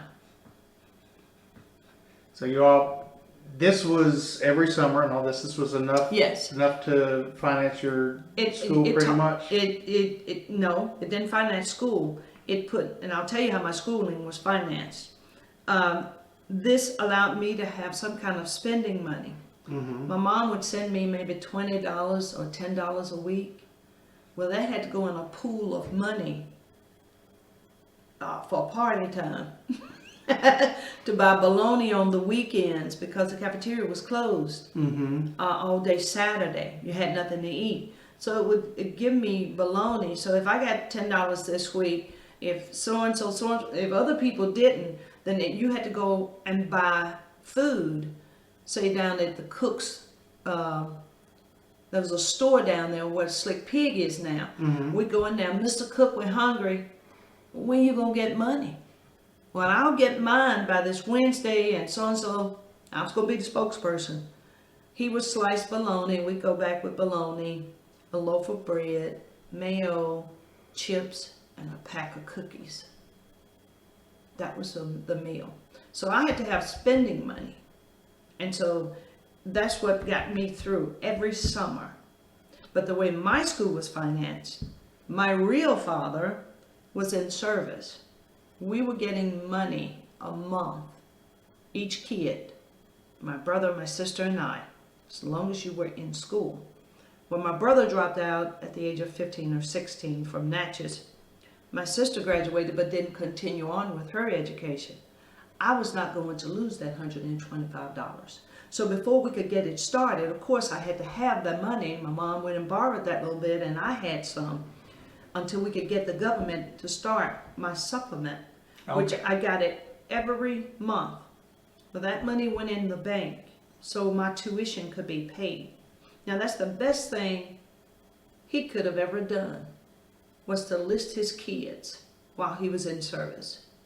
So while we were growing up, the check would come here to my grandmother. And that's what helped supplement this house. But when I graduated from high school, and I was always one, how can you, I was a businesswoman then and didn't know it. How can you continue to get money and then you don't have to work real hard for it, but to help you? How can you keep getting money? How can you diversify? Now it's called diversification. Right. How can you? Well, if you stay in school at least till you're 24, you're going to get that money. And then I would get little raises with it, but I never touched the money other than tuition. Never. So therefore, my mom didn't have to go out and borrow more money. When I graduated, I think they owed me 52 cents. I owed nothing. So that's how my education was funded. Okay. You weren't going to get a scholarship. I didn't know what scholarship was. I didn't understand back then. And they didn't have scholarships for men's basketball They didn't have it for women's athletics at all. at all. Whatever you done was out of you. This is why it's so important now to get back to that school. So tell me a little bit about the women's athletic programs that were there. What all was there? And There was nothing there but basketball. okay. And if you weren't in the physical education department or going over to the gym every day, that's where my life was, you never would have known. So one day I was just happened to be leaving class one afternoon, and I heard all this noise in the old gym, and right next to where the swimming pool is, and I kept going, are there people in the swimming pool? So I start seeing ladies walk out, and I think it was Burklow that was coming out. And I said, what are y'all doing in there? She said, playing basketball. I said, intramural? She says, no, it's a basketball team. I said, here? She says, yeah. How do you get to play basketball here? She said, you just go in there and say you want to play basketball. I said, where? In the door? She says, yeah. I said, when are y'all coming back over there? She said, tomorrow. We're there every day. I said, tomorrow? She says, yeah. Just come on in. Just tell them you want to play basketball. And at the time, I think Risa Summerall was the coach, or on her way out being the coach, and we had somebody else. Karen. I can't remember. May have been Karen. And I went in that next day. I had on, what kind of tennis shoes? Because my mother couldn't afford tennis shoes. We wore the cheap tennis shoes. I had on a pair of Converse. And I went in there with the Converse. And you know, a real athlete does not wear their tennis shoes on the street and go in a gym. It's dirt and trash. I didn't know any better. So I went in there, and whoever the coach was at the time, I said, I want to try out for this team. I want to play. She says, where did you play? I said, I'm from Franklin. She says, what position? I said, I was a guard. Now, I'm not much of a shooter, because at the time I was playing, it was half court. Now it's 5-on-5. And I said, but I can work hard at it. She said, well, come on. Well, they were running drills. I was running drills. And, you know, going through warm-ups, the ladies were no different. And this is that group of ladies. I'm looking at a picture. This would have been... Was it 70? This had to be 70. I was the only one. About 1970, okay. Yeah, that fall. And I went out there, was doing drills. I saw no difference in treatment than anyone else. You're an athlete. You want to play. So I was playing. I went to practice. I played. I could handle the ball. I was not much on shooting, but I knew my parameters where I could shoot. Mm-hmm. And you weren't friends, but you started noticing each other in the dorms. And then when you were over there, you would just kind of, hey, and move on. But at practice, you were straight up just practicing and having a good time. This is Sherry. And Sherry was like our, what was she, a size 0, -0? Sherry was like our little rah-rah person. Sherry was just awesome. She saw to it that we stayed together. You know, we were just like glue. We had fun. Oh yeah, it was Karen. We had fun with each other. And nothing was ever said. Nothing was ever made to make you feel out of place. We had basketball. Then they were going to try volleyball. And I tried volleyball. Never had played volleyball before in my life. I didn't understand what digging was. I didn't understand what spiking the ball was. I didn't understand none of the terminology.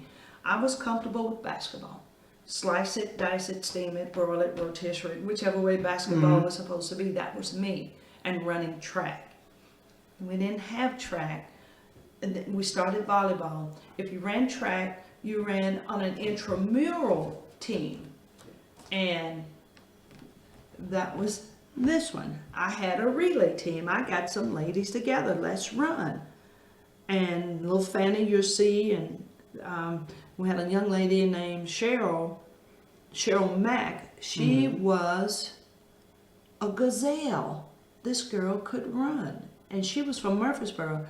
And then Patsy, the white girl, she ran real flat-footed. You know, she wasn't a runner. She was our friend. So we needed one more person. Not many female athletes back then that were black.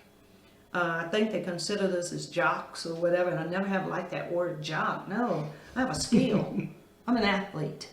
And that irritated me, but didn't matter. Let people call you what you want. My name was Mary, or Beanie, or baby sister. And it was, we practiced in the old gym, or we had to go practice. This was before Murphy. We had to go practice over at the university school across the street. Wherever we went, you know, we were always trying to go somewhere and play because Coach Jimmy Earl, and I didn't get to see him this time. He was in Georgia this weekend. He didn't want any females playing ball in the gym, especially when guys are around. And whenever there was Murphy Center, of course we could practice over in the old gym. Then that's considered us because they didn't want women playing in Murphy Center. Did not want women playing in Murphy Center. So then the old gym started needing work, the heat, the lights, everything, which we didn't have over 20 people that came to our games anyway. So they tried us over there as an exhibition game just to see what it would be like. And we were like someone had cut the head off of a chicken out there. You know, the floor was big. You know, we were so used to that compact. The floor was big and we were just running, just spastic. And I think we must have had 5 minutes. It was like an exhibition game, you know. And after that was over, I think it was not long after that, they started allowing us to have games over there. And it was good because we could start practicing in one of the auxiliary gyms. You weren't allowed over there much, but you could take your classes over there. Wow. Wasn't that crazy? That was crazy. Mr. Kemp was the trainer. I had hurt my knee in one of the track functions. I was doing a long jump and I twisted my knee. And wow, was that painful. And he took care of me. He took care of the women. It's amazing how some people, without it being spoken, work for the girls. You know, if we needed to be in the jacuzzi, not the jacuzzi, but the hot tub, or not the hot tub. What is that thing? What was that? Where you could go and whirlpool. Yeah. Yes, thank you. You could get in the whirlpool, but you were never down there when guys were there. But Mr. Kemp took care of us. If it needed ace bandages, we didn't have supplies. When we traveled, you traveled. You wanted something to eat, hope you had some money. You didn't get stuff. Then finally, it may have been my junior year, they started giving us an envelope when you were going to go play in the tournaments and $25 to eat off of for that weekend, which was great because we knew how to stretch money. You know, women know how to stretch money. Well, we stretched it, and we were riding in someone else's cars, and finally the guys had vans. Then they graduated up to a bus. We could have their half broken down vans then. You know, that was fine. We had a way to get to the games, and the coaches were driving us. I can't tell you we were covered with insurance. We didn't know. You just went to play. Mm-hmm. That's the way it was. Now, were these teams within the regular conferences? Yes, Yeah. yes. The Austin Peay, Clarksville, University of Tennessee at Chattanooga, UT Martin, Belmont was one of them. Just basic OVC schools. Yes, it was. Now, at the time, I don't know if other schools were giving out scholarships, but it wasn't until '75 that the first woman at MTSU, Kim Webb, received a scholarship. We were told thank you, but no thank you, and give us the uniforms back. And if you don't give the uniforms back, we'll hold your grades. Wow. We weren't needed anymore. And the ladies, because I was graduating, what hurt you was the ladies that were left, none of them were offered. They could try out for the team. They weren't offered anything. That's what hurt you, to see them have such a skill. Mm-hmm. And then they weren't offered anything. That's what hurt. Bummer. So that was, as the transition was made, these folks were kind of left behind. So, Mm-hmm. Yes. So, but then now after 75 and the scholarships and all that, there's improvement in the attitude toward Every year there's improvement. Mm-hmm. In the 80s, I'm sure that was even more because I received my master's in '78. That's something that school did for me. It made me want more. Mm-hmm. It made me want more. I adored those professors because I kept going, how can I be a professor instead of going to teach school every day? Physical education, social studies, and health. How can I be a professor? Well, when you get a master's, that gave you another notch in your belt with education because then it was education was the respected job back then, and I needed to be there. But I wanted to know, to me, go get this master's. How can you do this on campus and deal with students like me? Mm-hmm. But it was rather difficult teaching all day, sick kids, they really didn't misbehave with me. I hope nobody doesn't ring that bell. I'm sorry.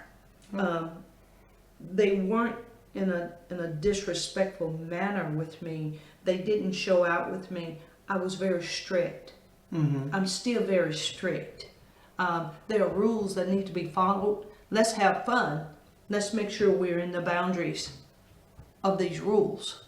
That's the way I ran the shop. So it started being much better in the 80s. Much better, I'm told. I would only be up there one time a year. I would always go to the alumni house was having something. I would get the mailings before there was internet. Mm-hmm. I would get the mailings and my name stayed there. I'm Beanie. I played ball up here. I'm Beanie. I did this. I'm Beanie. Then finally they started understanding. I'm there for that school. what that school taught me. Be here, give back, so that our future will still be here. And that's when Dr. Walker was there. He came out to functions. He was prevalent. You knew who he was. You knew who Dr. Scarlett was. One of my first teaching jobs, the first time a young lady had gone to school, because I stressed, you must go to college. You must go to college. Everybody here, you're going to college, and that is it. You're going to MTSU. Isn't that great? That is great. Or you go to UT Knoxville. There was no one else. And her name was Patrice Amos. And we called her Hulse. And Dr. Scarlett, right? Scarlett, not Strickland. Was it Scarlett? Dr. Scarlett was there when she signed, and I was there, her mom, and the coach, which was Coach Jones. And talk about a sense of accomplishment. It wasn't the degree. I was happy to get my degree because I said, is this all it is? Let me go get another one. So I got my master's. That felt good because it was a color cord. It was different. It was stepping up a notch. I loved it. I studied. I worked for that. I paid for that one. And to see one of your own students just get a scholarship. And I knew she was going to make it. And she's still a nurse, I do believe, down at Baptist. It just does you well. And then my nephews, to watch them graduate on that same stage I was on, it just gave me awesome. woolies. Do you have any other professors that you particularly remember from when you were there that were special, or mentors that stick out in their mind? But Miss Beulah Davis over in the physical education department. You named the dance, she done it, she made us do it. I thought I would only be doing just my club dancing, sort of. It wasn't like hip hop is now. Right. But I love to dance. She taught me everything. I, in turn, taught Hillsborough School everything. We had a square dance every year, a program where they had different dances, the waltz, you name it. I was there, I was in it. Miss Beulah Davis, Dr. Hooper. He made me understand this is history. What I'm doing now, what I did then, that was history. It was just a different type of history.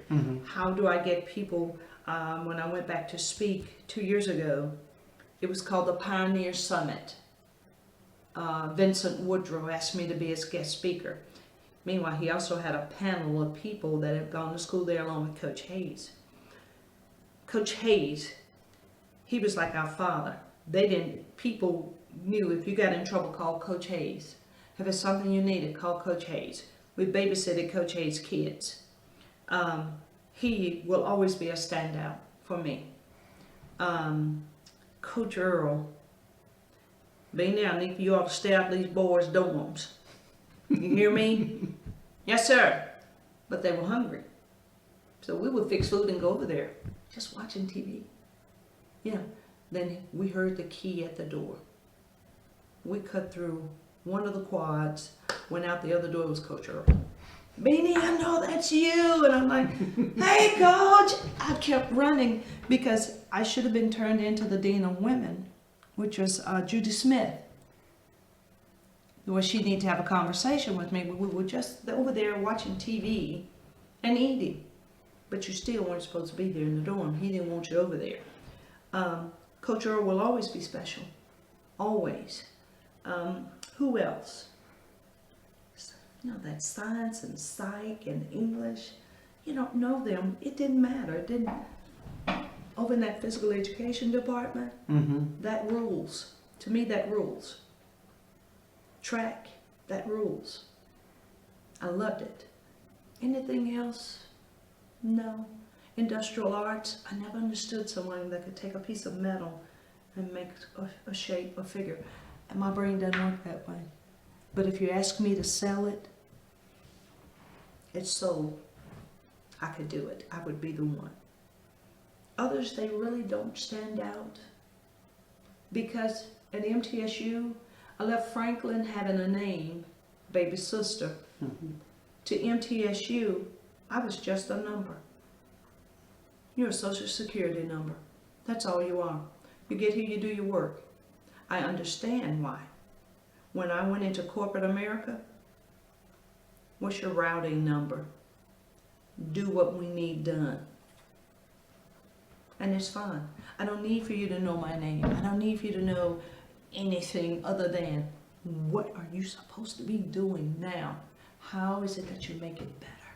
Make it better. Make it better. All right. Now, so you got your bachelor's degree and then you went to Hillsborough to teach. Is that where you taught first? I had a job 2 weeks before I graduated, and I didn't want it. I was going to party. I'm going to get this party on, all right? As a senior in high school, that 1 year, I just need to play. Right. My mom and grandmother knew idle mind is a devil's workshop. I probably would have had some children and maybe down there, and I don't know. I don't think I would have. I would have had a home, and I would be doing what I had to do. I was going to party when I graduated with my bachelor's. I wasn't supposed to work. They were moving my uncle from Hillsborough to Fairview. My uncle said, I need for you to be home Monday. I said, for what? You have an interview because you're going to start working August 24th. I said, what? Yep, get on here. Gary York wants to see you. What for? I'm not working. Goodbye. Yo, that was my uncle. They said, who is he to tell you what to do? I said, I don't know, girl. Hold on. I called my mother. Ma, Junior just told me I need to be home Monday. You know we're having this graduation party. And I don't have time for that. I'm not working right now. I just need to relax a little bit. Okay, we'll see you. She hung up on me. Mama, you okay? Yes, honey, I'm out here on the porch. Mama, Junior just called and told me, went through the story with her. All she was saying was, What, you want some beans? You want pintos or white beans? For what? I said, he wants me to come in for an interview. Yeah, I know. Now you come in Sunday, now I can do some greens. And we'll probably have a roast, because we want pork roast this week, and some potato salad. I said, Mama, he told me I got to start working in August. I was going to be going places. She said, all right. Now, Mama seen it, and I'm going to make a caramel cake. I think that's good. Ain't God good? Yes, sir. That is really good. Now, I'll see you Sunday. Be on time for church.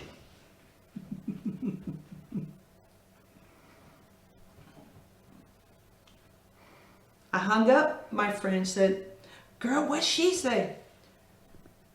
I got to make sure now, y'all. I can't go out Saturday night because that brown alcohol will smell. I got to be at church on time. Out to Locust Ridge. They said, girl, you make me sick. You can't never do anything. Just don't go. I said, I ain't gonna be able to do it. So we can't have a party. Yeah, you can, but I bet I won't be. Because I knew. And they didn't have a party because I wasn't going to be there. I knew I was the party. I knew it. I always know it. This weekend, homecoming, I know what a party is, okay? And that is 2013. Thank you very much. Still doing it. Been going back to homecoming since 1978. Been going every year. So after doing all of this and understanding where you fit in, and I will always play upon that elementary experience, the middle school experience with Mr. Walker, Miss Mills with science, Miss Patton again, Mr. Hardison with history, and Mr. Sylvester, to go to MTSU. Why did they give me Dr. Hooper? Blew my mind, but I understand why. There's a message behind it. Everything complex or things I may think is complex, or things that are challenges, those are key lessons. Going through what I had to at Franklin High, they may never know all of the stuff that I had to go through. I hadn't told them. They'll never know. MTSU, as it says in this article, I never talked about it. I never have. And it's here. Did you get this one? Did you see it in the Murfreesboro paper? When was that one? Was it 2 years ago? What's the year? Oh yeah, we've got that. Yeah. They never knew. You don't ask, you don't get told. There's a lesson. And everything, according to Mama, that understood the Christianity part, it's already been preordained. It's already there. Follow it. Everything is a lesson. If things get challenging, I go to a quiet place and I sit and I wait. It comes. It comes to me. And I know what the key lessons were. This wasn't difficult. That wasn't difficult. I was taught there's nothing difficult. It's only difficult if you make it. The end result, farthest distance between 2 points I've read, is a plan. What's your plan, Secrest? And I have a plan. And I plan things out. Now, if plan don't go the way I want it, it doesn't bother me. God allows you to go back and see where you can make some adjustments. Mm-hmm. And I do it. I've had a wonderful ride, and I still have more to go. But that school is the center of me. I was on the board. Who would have thought? We'd never had an African American on the board, had we? Or have we? I served 3 terms. Buttons was there before me, and Brenda, his wife. I'm thinking there was one other person. I never thought that I would ever be recognized by alumni. Never. Where's the interest? I mean, we weren't stressed alumni. Now when I go to functions there, get to know the alumni, Middle Tennessee's alumni, not your alumni, because I also have been the president of the African American Alumni. I served 2 terms, 2.5. I said, guys, it isn't about what you want to do. What does the university want us to do? We got to follow rules. I'm a rule person. You shouldn't have nominated me in. But when I was nominated in, we gave away scholarships, book scholarships. That's what it's about. So even when I have to speak with a young person from there, black, white, green, purple, I don't care. Are you active with the alumni? Do you know anything about the alumni? No, where's the alumni? Let me tell you what the alumni office is. Let me tell you who the director is. Ginger Freeman. But Miss Martha will answer that phone. You call her and you tell Miss Martha, but look up the number. You got your phone? Text it. Get involved. Because I know what my alumni does for me. I couldn't get tickets for Saturday. Could not get them. Who did I call? Ginger. Sent her an email. Then I forgot about, well, if you give to the athletic department, you're an alumni, they recognized you last year, surely they know your name. Well, if nobody knows your name, the director does. I said, I don't like to ask. I like to pay for my stuff. And I can't get hold of that. She says, you don't have to.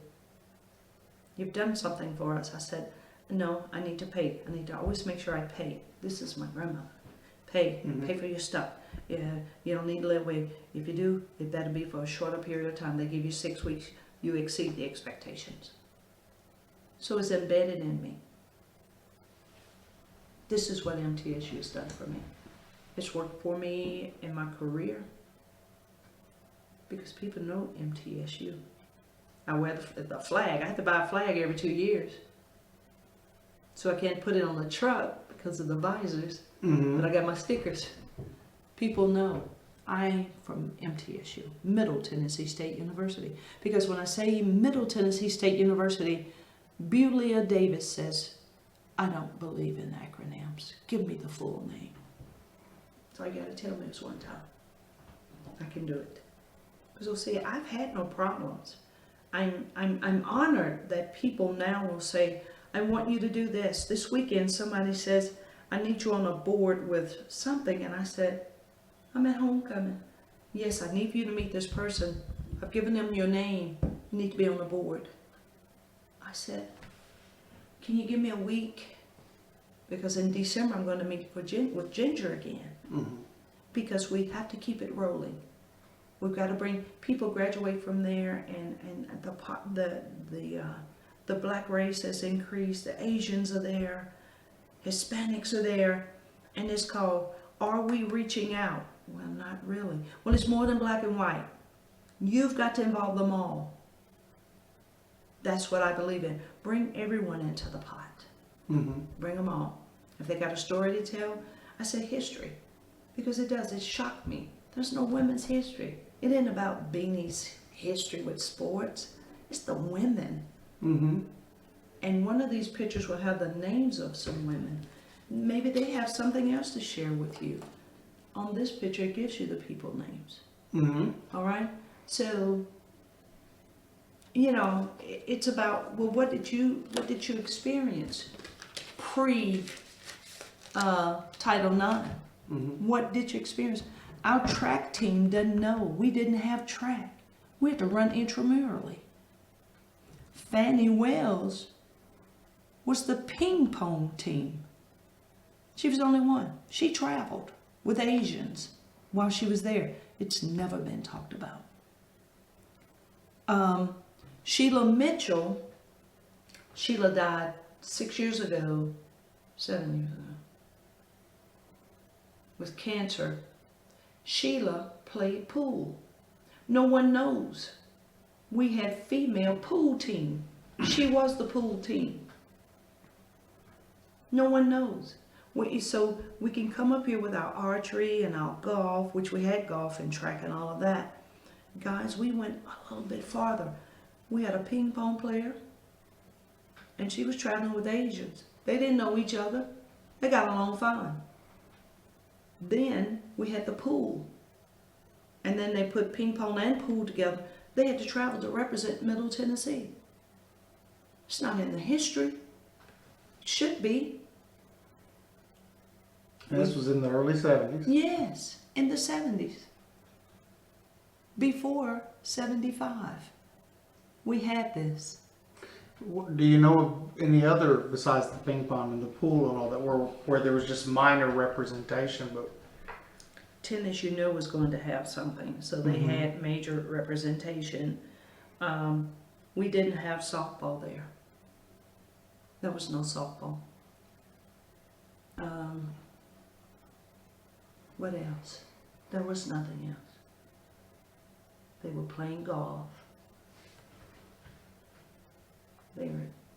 That's it. but there just was no support whatsoever for women's. And if you did it, you pretty much had to do it on your own. You did it because you came from high school with it, and you had the skill set. And you see, now kids have skill sets, but people are going for blue ribbons. Mm-hmm. Well, come down here and get these kids that are really working and they want to study. And something I love about now, they don't major in physical education.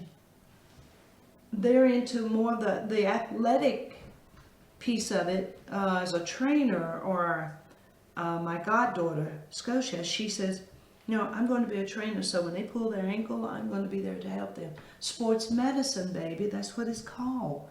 Yep, she said, that's what I'm doing. And then her brother plays football at another school, Alabama State.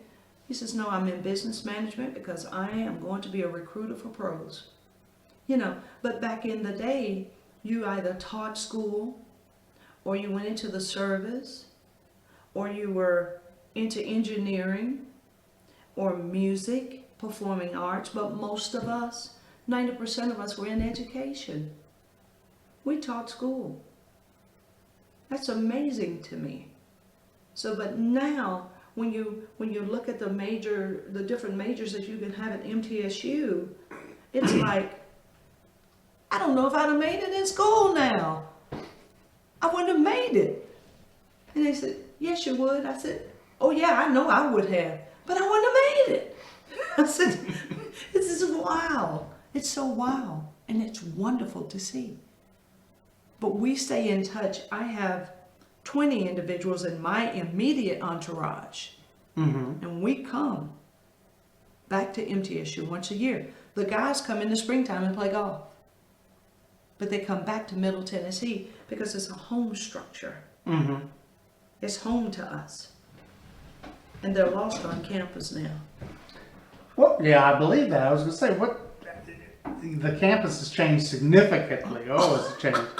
So everything, at the time you were there, was everything still pretty much centered around where Old Main is, or had it? They had ventured out over to the University Center. Okay. University Center. Keighley University Center? Okay. So they gave it a new name. But the yard there on Fridays, the sororities and the fraternities, which it was only Kappa and Omegas, AKAs, and Delta, they would step outside. Well, the white sororities and fraternities didn't understand. You know, well, we look at Greek like totally different. We have to give back to the community. And I'm in Delta Sigma Theta. I have to give back to the community. So when we come back, we represent well. We come back as a line. They come back as a line. I went out after I graduated. I joined Delta.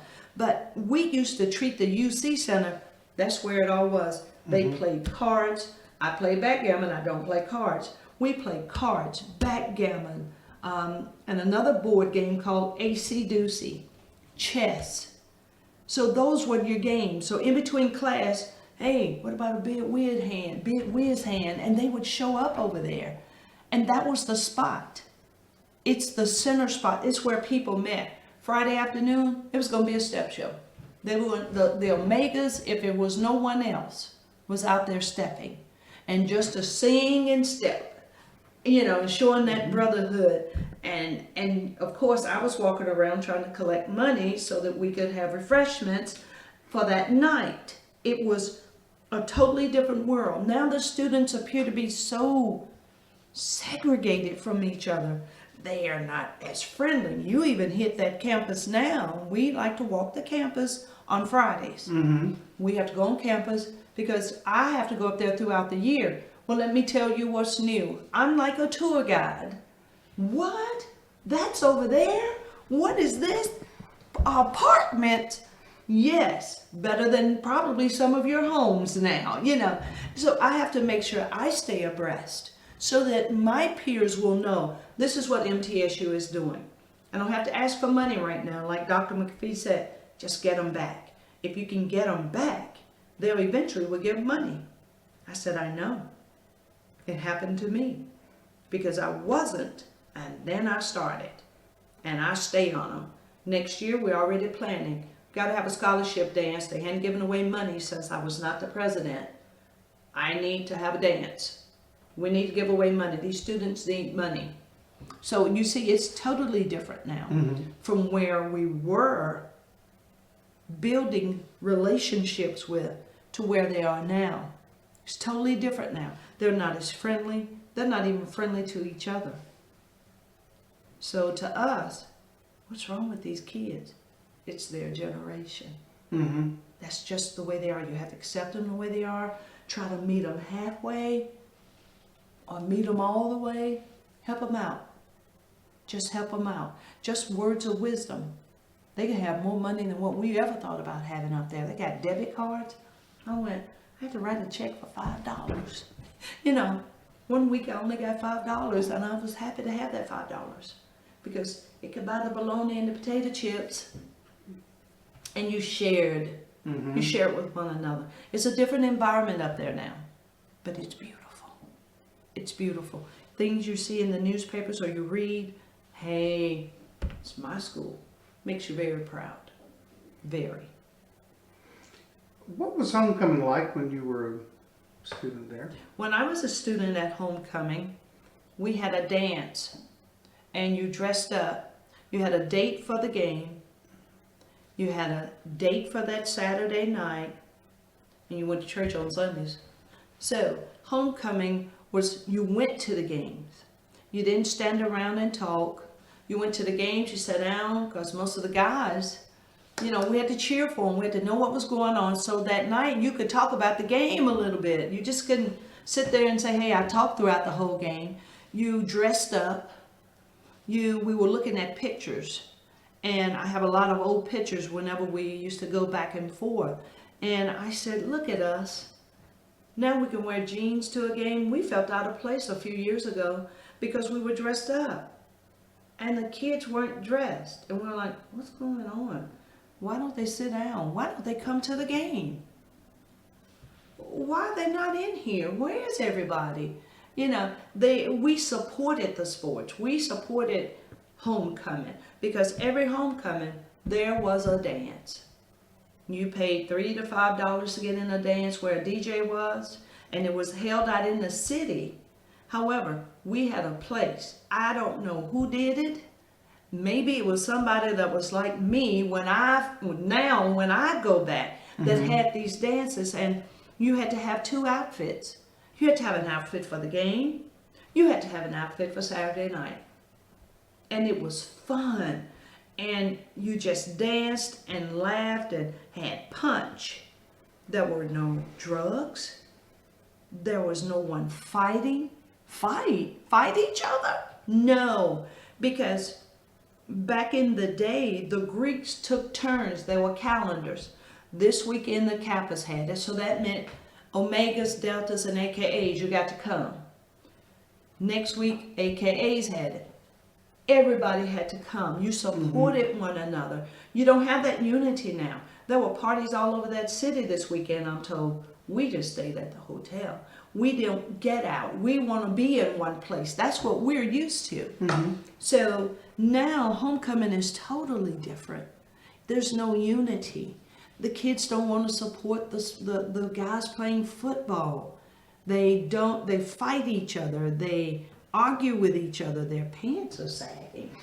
The girls are wearing shorter than short skirts and dresses, and everything is all out, and we're like, ooh, it's different. Wow. It's not the thing. We all ran back to the hotel.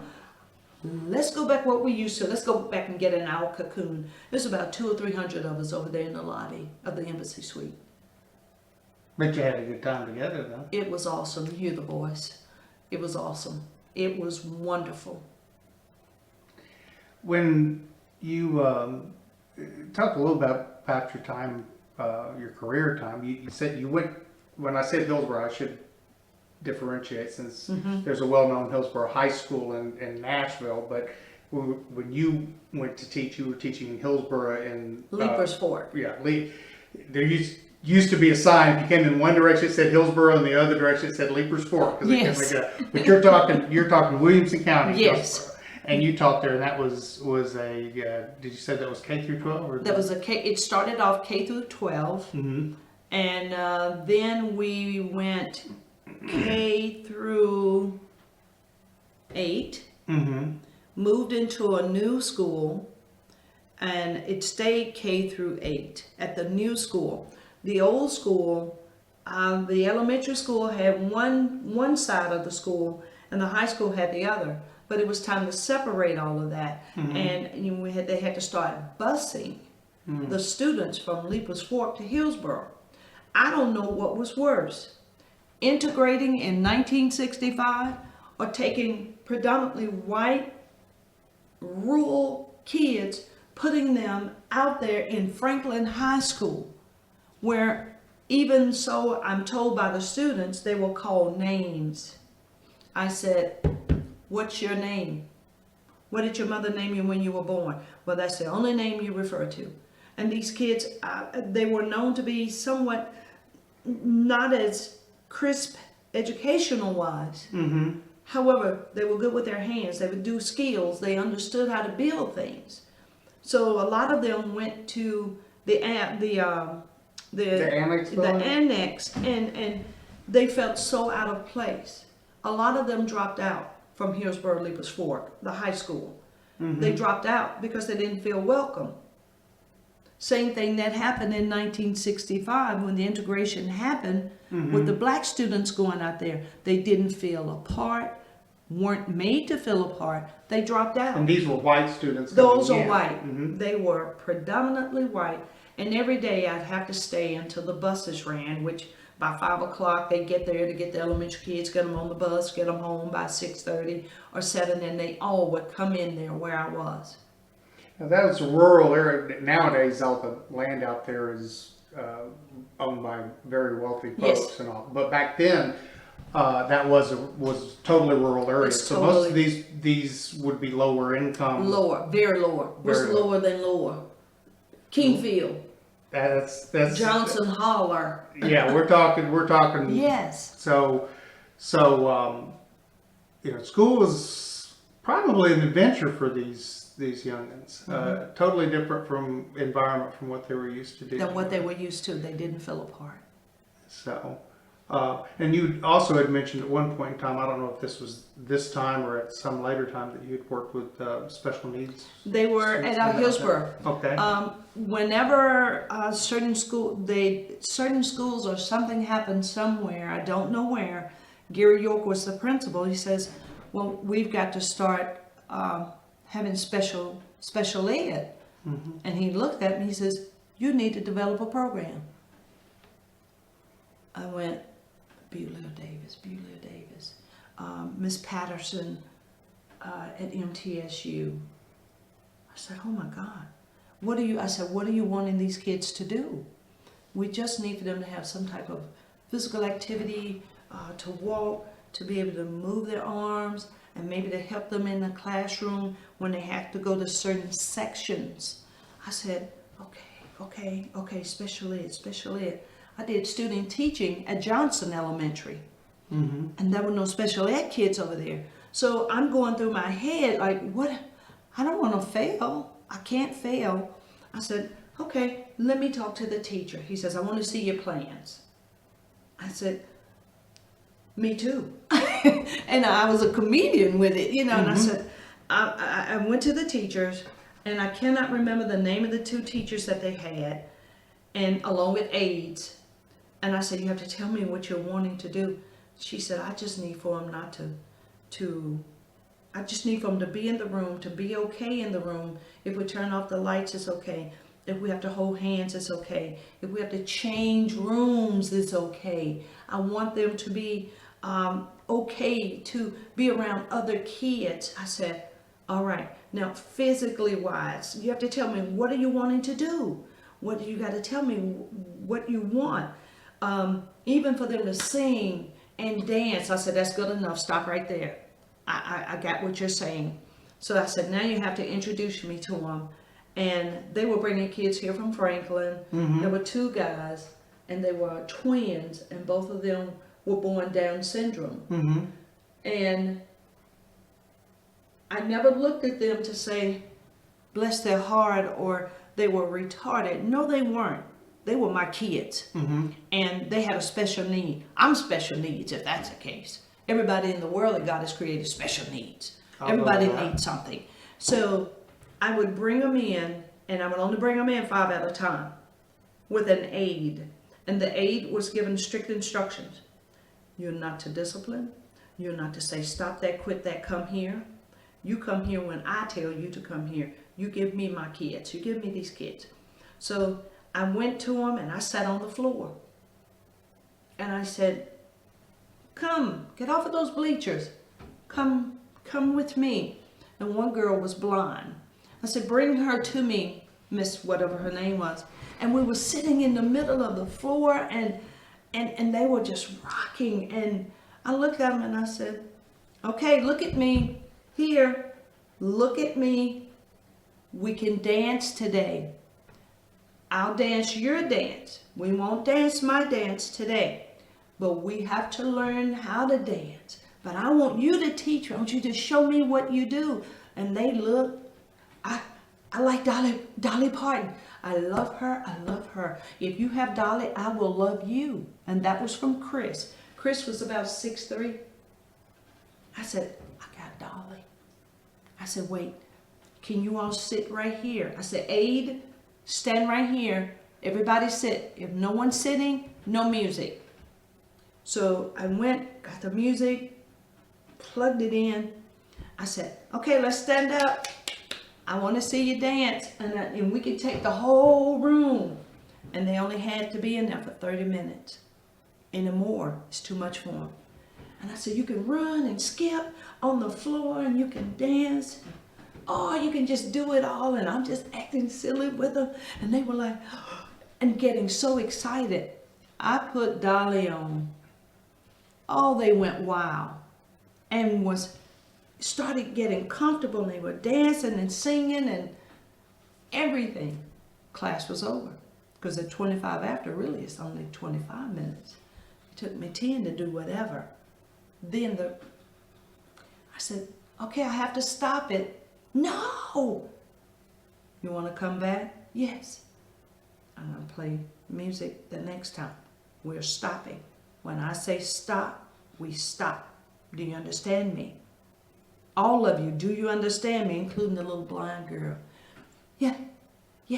You know, so I turned it off. I said, okay, this was great. Everybody clap your hands, congratulate and thank everybody. And that's something they love to do is shake each other's hand. And I said, okay, we're not going out in a line. We're going out holding hands. So I told the aide, go open up the door. And Chris, we can't get out the door. Everybody can't get out. I said, yes, we can. Let's squeeze. Let's hug real tight. And they were okay to hug and touch each other. They never did that. And they walked out the door. And I walked them back to the room, something I never do. That was awesome. And then I had to teach them to walk up a step. That's too high.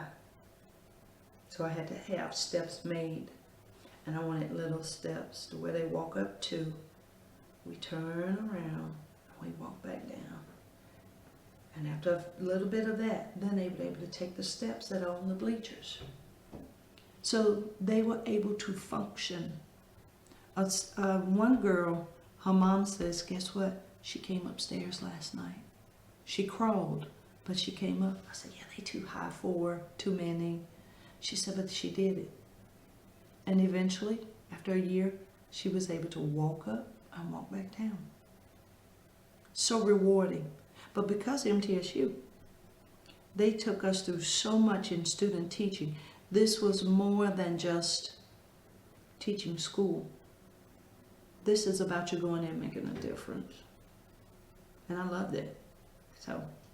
You're the second person I've interviewed in the past couple of weeks that's given me a story that because of what they learned at MTSU, here's where they've made a difference. Ooh. This other one was 94 years old, by the way. Whoa! So, but it's, so you're teaching school here. So how long did you teach? I taught for 8.5 years. Okay. At Hillsborough. Right. Then after that, Reader's Digest used to come in and do fundraising. And they saw how I could control the guys in. Because I told them, I said, now, my kids get excited. Because they don't get excited in their classroom. I said, so if you want this to go well, you will get that excitement going. I said, if you can't get it going, you let me know. So he gave me a sign. He couldn't get them to talk to him or nothing. I put music on and I said, this man has come here a very long ways. Now we're going to show him how Hillsborough does it. And we got started. And I said, you all want this M&M's? Each one of you going to get a free box. He looked at me and I said, that's right. They're going to get a free box. And they said, okay, what does he want? So Reader's Digest came in with fundraising. And they were QSP, Reader's Digest from Pleasantville. And the guy says, come work for me. I said, no, I work here. These kids need me. Come work for me. Just work for a year. I said, work where? He said, Baton Rouge, Louisiana. I said, leave Tennessee, leave, because I was living in Nashville, but I would stop here every day and eat. I said, leave? He said, yeah. I said, ooh, I'll have to go to grandmama with this one. And, well, I don't know. And so I came home and I told them, and my mom said, you got a perfectly good job, never quit a job to go for another job. One job is enough, all you ever need. I'm thinking, oh, okay. Grandmama said, this is the perfect job. You don't, at teaching, you don't need to leave. I said, but how am I going to know if this is? How am I? I'm supposed to be exploring. I said, guess what? I can also do X, Y, and Z because I majored in sociology. I wanted to work with families. I said, how am I going to know if these other degrees are going to work? I've got to get involved in what's going on. And they said, you don't need to. I said, now I know I need to. Well, you better think about it now. If you leave, can you go back? I'll ask. So Mr. York says you can take a sabbatical for a year and you can come back and your job is going to be here. He says, I don't know what we're going to do anyway. I said, yeah, you do. What'd you do before you got me? You had someone. I said, so everyone's saying no. Change is, for some people, is not good. They don't like change. They don't want to change. I think it's fine. It builds you, builds character. So I went with Reader's Digest to Baton Rouge, Louisiana. I had a division. I was a field manager for a certain division in schools for fundraising. Mm-hmm. I did very well with it. Then one day they sent me to Mississippi. They said, we need for you to go to these schools. These schools hadn't been tapped. They need magazines. I'll go. Now there are no blacks there, the part you're going to. I don't care, I'm not black, I'm brown. Okay, go. So I went one morning. I was met at the drive because somebody saw me stopping in town to ask where the school was. Somebody had called. The principal was walking out, met me. Your kind is not welcome here. And don't try to go to this school, this school, this school, or that school. I've already called them. Who do you think you are to come here? And I will call Reader's Digest. And I hope you are away from here in a very short period of time. I caught that message. Honey, you better leave before dark. And it was only 12 noon. I left. And I flew out of there. Because I said, now, I didn't know back then what I know now. You won't catch me. So I called the guy. He says, you just didn't push yourself enough. I said, I'm one of your top salespeople here. I'm not the top, but I'm one of your top salespeople here. You think I don't want to work? So within a year, and I worked for them for 5 years, within a year, my territory started being cut. I wasn't making any money. He says, well, I'm going to have to lay you off, kid. I said, okay, that's fine. I say okay to everything. You got to cut me? Okay. Not a problem. I played for 1 year. I had enough money. I played for 1 year in New Orleans and Baton Rouge. I wasn't moving back here. It's too slow. Oh, it was fun. All the festivals. Every weekend there's music festivals, jazz festivals. And I was just wanting to go and take it all in. And then when I had $200 in my pocket, I moved here to Nashville. Mm-hmm. And I moved to Marietta, Georgia, with a friend's sister. I called her. I said, girl, because she graduated from Franklin. Girl, I need a place to stay. I need to find a job here. I can't move back to Nashville. That's too close. But I need to be closer because the folks are getting a little bit older, and I need to be here just in case. She said, well, come on over here. It's just me and the kids. I've gone through the divorce. You can stay up there in the kids' room. He's going downstairs. Not a problem. I said, now I don't have a job, and I can't pay you, but I can keep your house clean. And I can cook, and dinner will be ready every day. I said, but I will look for work. Bottom line, I started working for Sprint. And I begged to go in because their advertisement was, we want educated people. We want people that are educated and African Americans. I went, okay, that's one. 2 degrees, 15 hours onto an EDS. I started writing Sprint. They told me about the one in Marietta. I started writing. They said no. I wrote again. I made a copy of the paper. I wrote again. for 60 days. Finally, they said, will you please come in? Someone with that much perseverance, we need to meet you. And they looked at my resume and they said, you're overqualified. We can't pay you the money you're used to. I said, I didn't ask for money. I asked for a position. I need to grow so I can grow, and grow. You'll be bored here. This is customer service. I said, I don't know what that means, but I have the charisma that anyone will want. I am awesome. Try me. I said, and then I may go for your job after you hire me.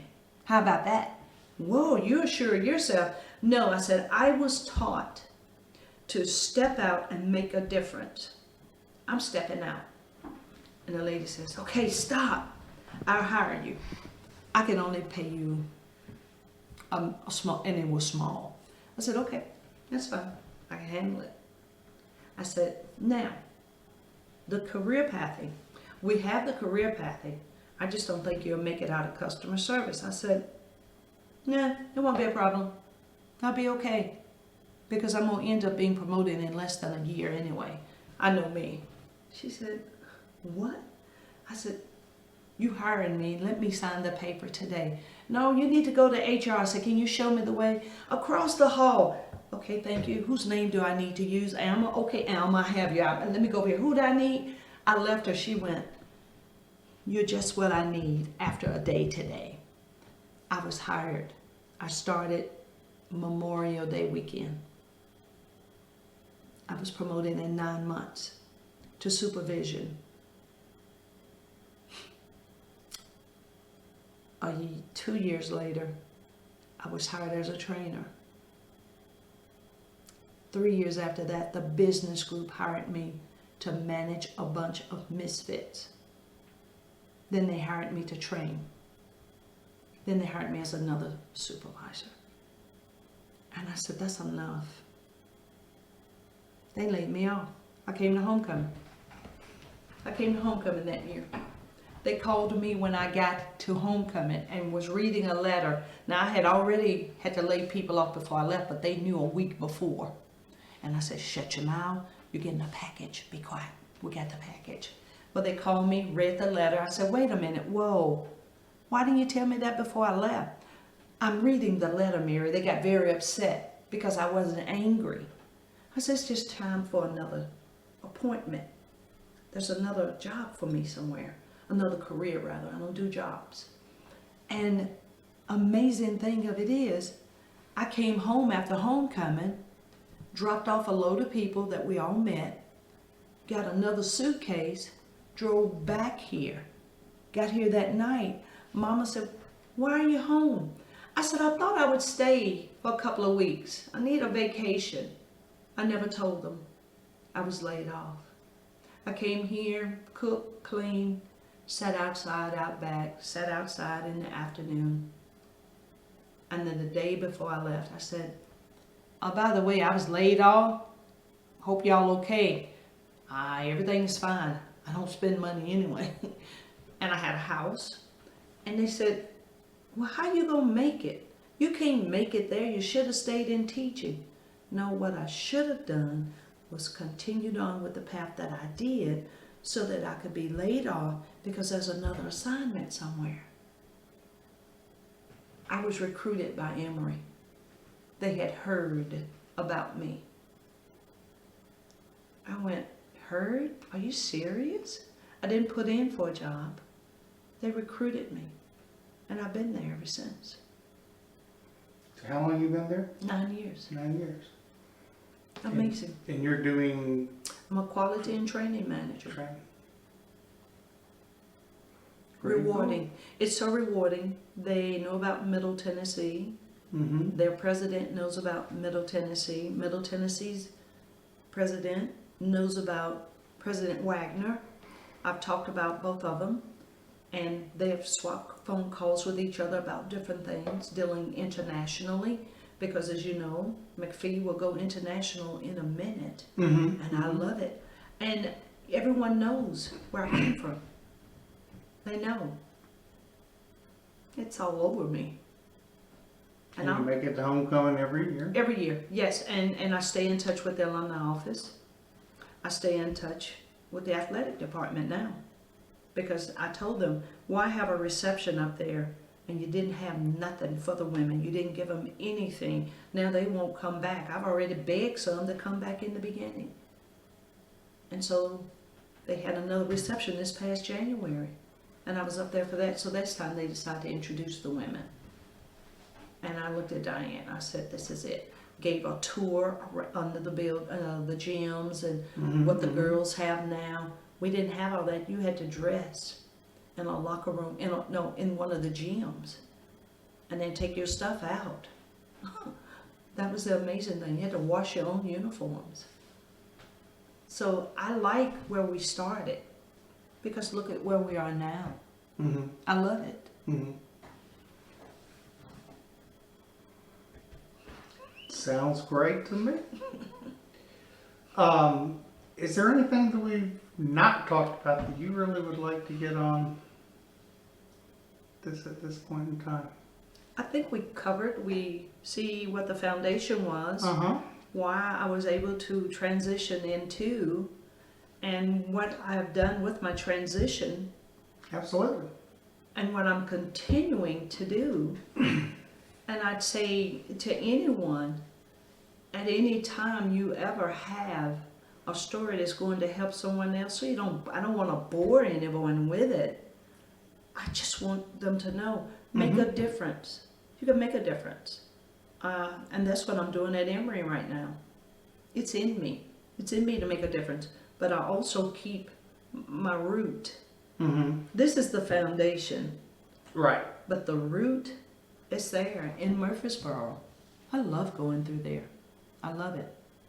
And there's nothing else that, not unless you can think of something, or if we ever need to add some things. No, not at a later time. If we think of anything, we can always add it. And that's always welcome. So, but then in that case, I think what I'm going to do is I'm going to wind up this particular interview, and I'll repeat. I am Jim Havren, interviewing Miss. I know one thing. We didn't get it on tape. Where the beanie came from. I eat beans. You remember me saying, it's always a pot of beans in here. When we had nothing else to eat, there were beans. We ate beans down to the juice, where more water was added, and then they'd make drop biscuit. I was drinking the juice, but no one else would eat. We would go out and kill chickens, and Grandmama would fry the chicken. I didn't want the chicken. I eat beans. When I would come home, got you a pot of beans. When I got ready to go, here's some beans for you. I am a bean eater. Now I eat the black beans. I do the lima beans. If you name the bean, I do the bean. And when I was growing up, that's what I done. I ate beans when there was no food. There was beans and grits. I don't do grits. I don't allow grits in my home. But a good pot of beans, I love them. And so that's where the name Beanie came So from. when I went to MTSU, I didn't want to be baby sister. Baby sister was at Franklin High. I took that from this neighborhood. Call me baby sister. They don't call me Mary. They call me sister or baby sister. So I needed a more mature name. So I said, I think I'm going to be Beanie at school. Beanie? Yeah, Beanie. Okay, see you, baby sister. Here. So when I go, they say, well, what's your name? Beanie. Okay. Everyone there calls me Beanie.